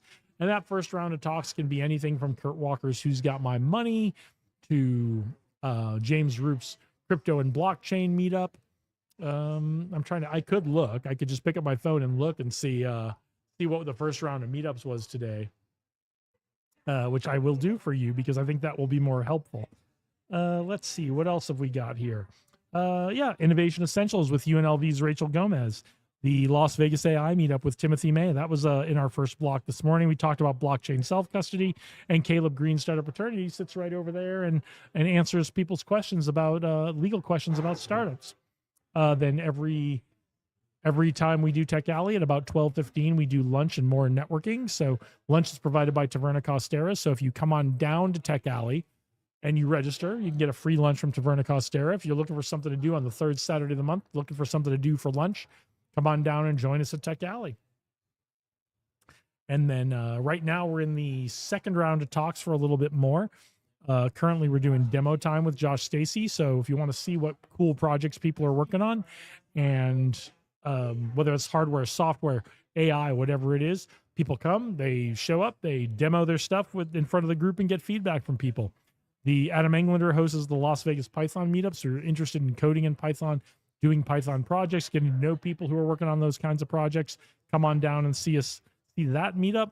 Maria Christine Noble's AWS users group is also happening right now, and will be happening next month at the same time. Social marketing with Jackson Wright. Learn how to use social, whether that's social media, YouTube, video, podcasting, whatever it is to build your business, grow your revenue. And then Mike Wilson, our good friend Mike Wilson, hosts the Vegas Crypto Group meetup. I have no idea which theaters any of these things are on, but they're all happening right now. These will be going for the next few minutes, probably the next 15 minutes or maybe a little more. And then at 2:45, we've got the last round of meetups. It'll be Sin City Programmers with Justin Otero and Josh Stacy. And then increasing your revenue without increasing prices with Acacia Thornton. So I think that's going to be one I'm going to have to go back and watch again. I'm very curious about what he talks about in that meetup. So we're having a great day here. So hope if you are in Las Vegas, you can come on down and join us. Come on down and join us later today. Still got time to get down here. Or if you're in Las Vegas, you can't join us today, you'll come down and join us next month on the 3rd Saturday of the month. And if you're not in Las Vegas, but you are coming to Vegas and your trip is going to cover the 3rd Saturday of the month, or you can plan your trip around the 3rd Saturday of the month, we would absolutely love to see you down at Tech Alley and have you come and meet all the amazing folks here. So let me go take a look and see if we've got comments that I can answer for folks, and I'll be right back.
All right.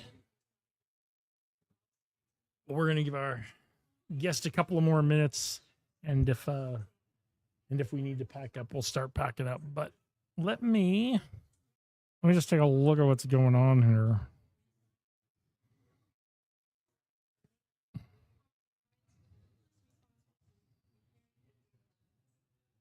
Okay. Can all wait.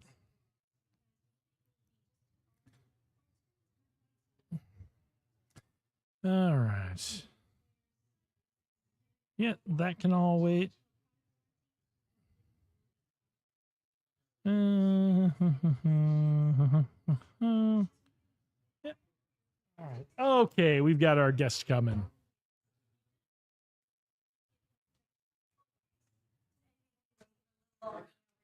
No, it's no problem at all. This is about the time we kind of hit this time of day where we want to make sure we get everyone who wants to come on. And so I'm always kind of like, let me look around, let me see if anyone's waiting. But this is about the time, yeah. If we got to like 2:30 and no one was like waiting to come on, we would start packing up. But so Catherine, right? Yes. Catherine, is this your first time at Tech Alley? No, this I believe is my 4th or my 5th. Okay. Actually. Yeah. So excited to be here for the 5th anniversary. Yeah. What an incredible milestone. Yeah. So what brought you to Tech Alley for the first time? So I have been in the tech space for about 4 years now. Okay. And I recently moved to Vegas again. And Again, so you lived here before? Yes. Well, I actually came here from the Bitcoin conference last year and started hosting Crypto Mondays and stayed in town for a little bit. Yeah. And really just loved the community and met so many incredible people in all different industries. And, Vegas is really known for their conferences. And so as we integrate technology into these different sectors and kind of seeing the different interoperability of blockchain, it's been an incredible experience. So I feel like there's a lot to learn here and grow. Yeah, fantastic. Yeah. So was there anything particular that brought you here today? Well, to continue to support Josh and everything that he and Kirk and so many of other people that have been really influencing the scene here, just to be a support and continue to grow.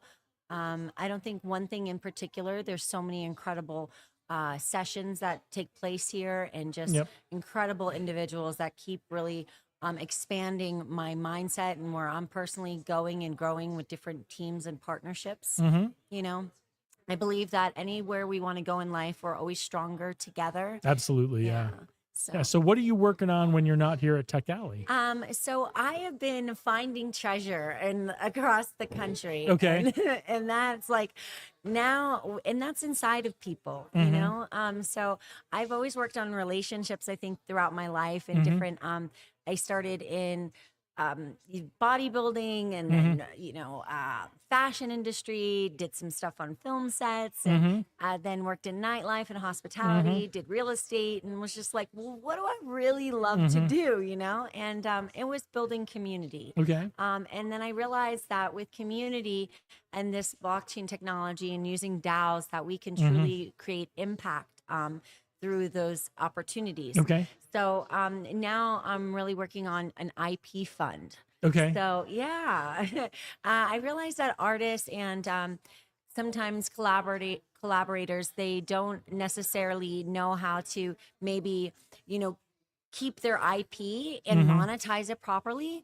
So setting up systems where we can essentially pay people for proof of community, proof of engagement, and then have our kind of infrastructure built on with the compliance, their KYCs, their Reg CF. So it's a crowdfunding platform that we're essentially building, and then using that on a ledger with liquidity pools and an opportunity to not only just take part in this, but to actually build out the IP in different areas and genres of life. So storytelling, music, sustainable projects, regenerative things, and concerts. Yeah, fantastic. Well, we'll have to talk offline a little bit because I've just recently started working with a group. I'm executive producing their film projects. So, really? That's exciting. It's funny because I never thought that I would go back into I guess the film world, but I feel that as we start to develop our story and we're in the first kind of movers and holding that light and guiding it as we were building, and I want to keep the humanity in tech. So I took a little bit of a step back. I think that's a desire that is really coming to the forefront here in 2026. When you look at a lot of the things that are going on, some of these Masters of the Universe kind of, you're seeing some of these Masters of the Universe guys starting to fight with each other now. And everyone's kind of like, can't we all just be cool? Like, like you guys are building some impressive stuff, but can't we all just can't we just make stuff that's going to be cool and not make my life harder?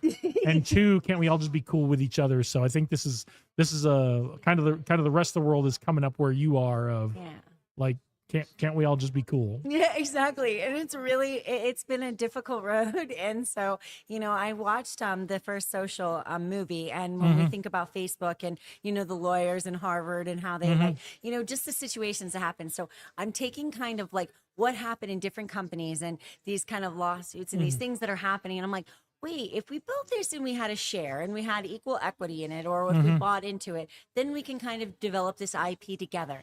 And I believe that it's truly about our journey. It's a spiritual journey of just us understanding why we're doing this, the amount of fun in embracing it versus then the race of it. So I didn't want, it's like we went from Star Wars to AI Wars, and I was like, what is going on? Landmines everywhere. Yeah, I think I think you've captured it. It's the, if we can take a step back from the arms race aspect of what, because again, what some of these tech companies are building is incredible. But a lot of it really is an arms race right now. They're trying to be the first. They're trying to beat everybody else so that they can kind of just absorb everybody else. Yes. And I'm as much of a capitalist and a free market guy as everyone else. But if we can just slow down a little bit, and not even slow down, just step back from it being a winner take all arms race, right? I'll build my thing, you build your thing. Let's see what each thing is best at and where the consumers go, right?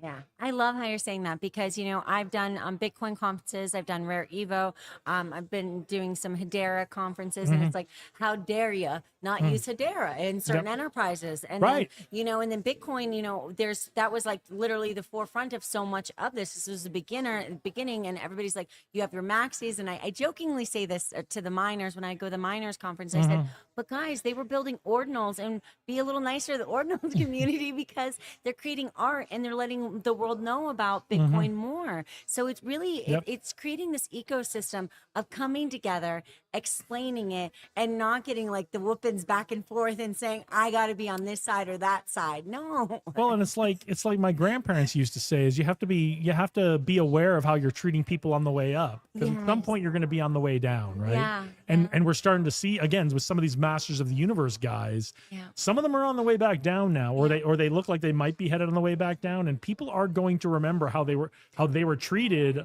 when that person was on the way up. Oh, I say this all the time. I say, I look at companies to find out how they're treating, actually not even companies, but just how people treat each other in our circles. And I don't tolerate any kind of bullying. I have this kind of funny saying that there's a lot of trolls on the internet. So I'm myself the TCC. I'm the control conductor converter. So it's like, if you want to be mean to somebody, listen, hash it out, do something. But at the end of the day, let's get along because there's a round table. And so even like the Last Supper was such a pivotal painting in our, what about return to the table? What about sitting back down and we saw Spirit just, go through everything that they went through. And just a guy decided he was going to try to help raise the money. So one person could really spark an imagination or to think to do it with crowdfunding or however our opportunities are now. So it's like, why don't we return to Spirit? Why don't we return to the table with like source and let us eat? I mean, and especially too, we're using these chips and we're so consumer mentality right now. We're extracting from Mother Earth instead of attracting, which really much better for all of us together. So I think it's switching the mindset and being a little bit more, more kinder. I want tender technology. Well, I like the idea of trying to include everybody at the table, right? Yeah. Because if everyone's at the table, everyone can still compete. Yes. Right. It's one of the things that when you look back at Silicon Valley over the decades, companies would be competing, but they'd still be at the bar together every night hanging out, right? Yes, Right. thank you. And they might not exactly be friends, but they, it wasn't so tense as it feels like it Yeah. is now, right?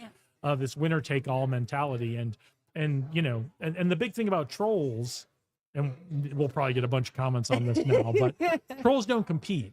Trolls just troll, right? They So do. come compete with it. Yes. Like be part of what we're doing, or like, what's your thing? If Yeah. your thing's better, if your thing is really cool, I'll be the first to say that's really cool, and I need to up my game to get there. Yeah. And I think that's what it is with the troll aspect of it. Because if you can actually become a troll converter, that troll, it's like, these are, listen, we've all been maybe a troll at some point. I in think our we all life. probably have, yeah. So it's not so much that we're trying to change anybody, but we're asking them to be involved in it. And so a lot of brilliant Just join the minds- game. Yeah, exactly.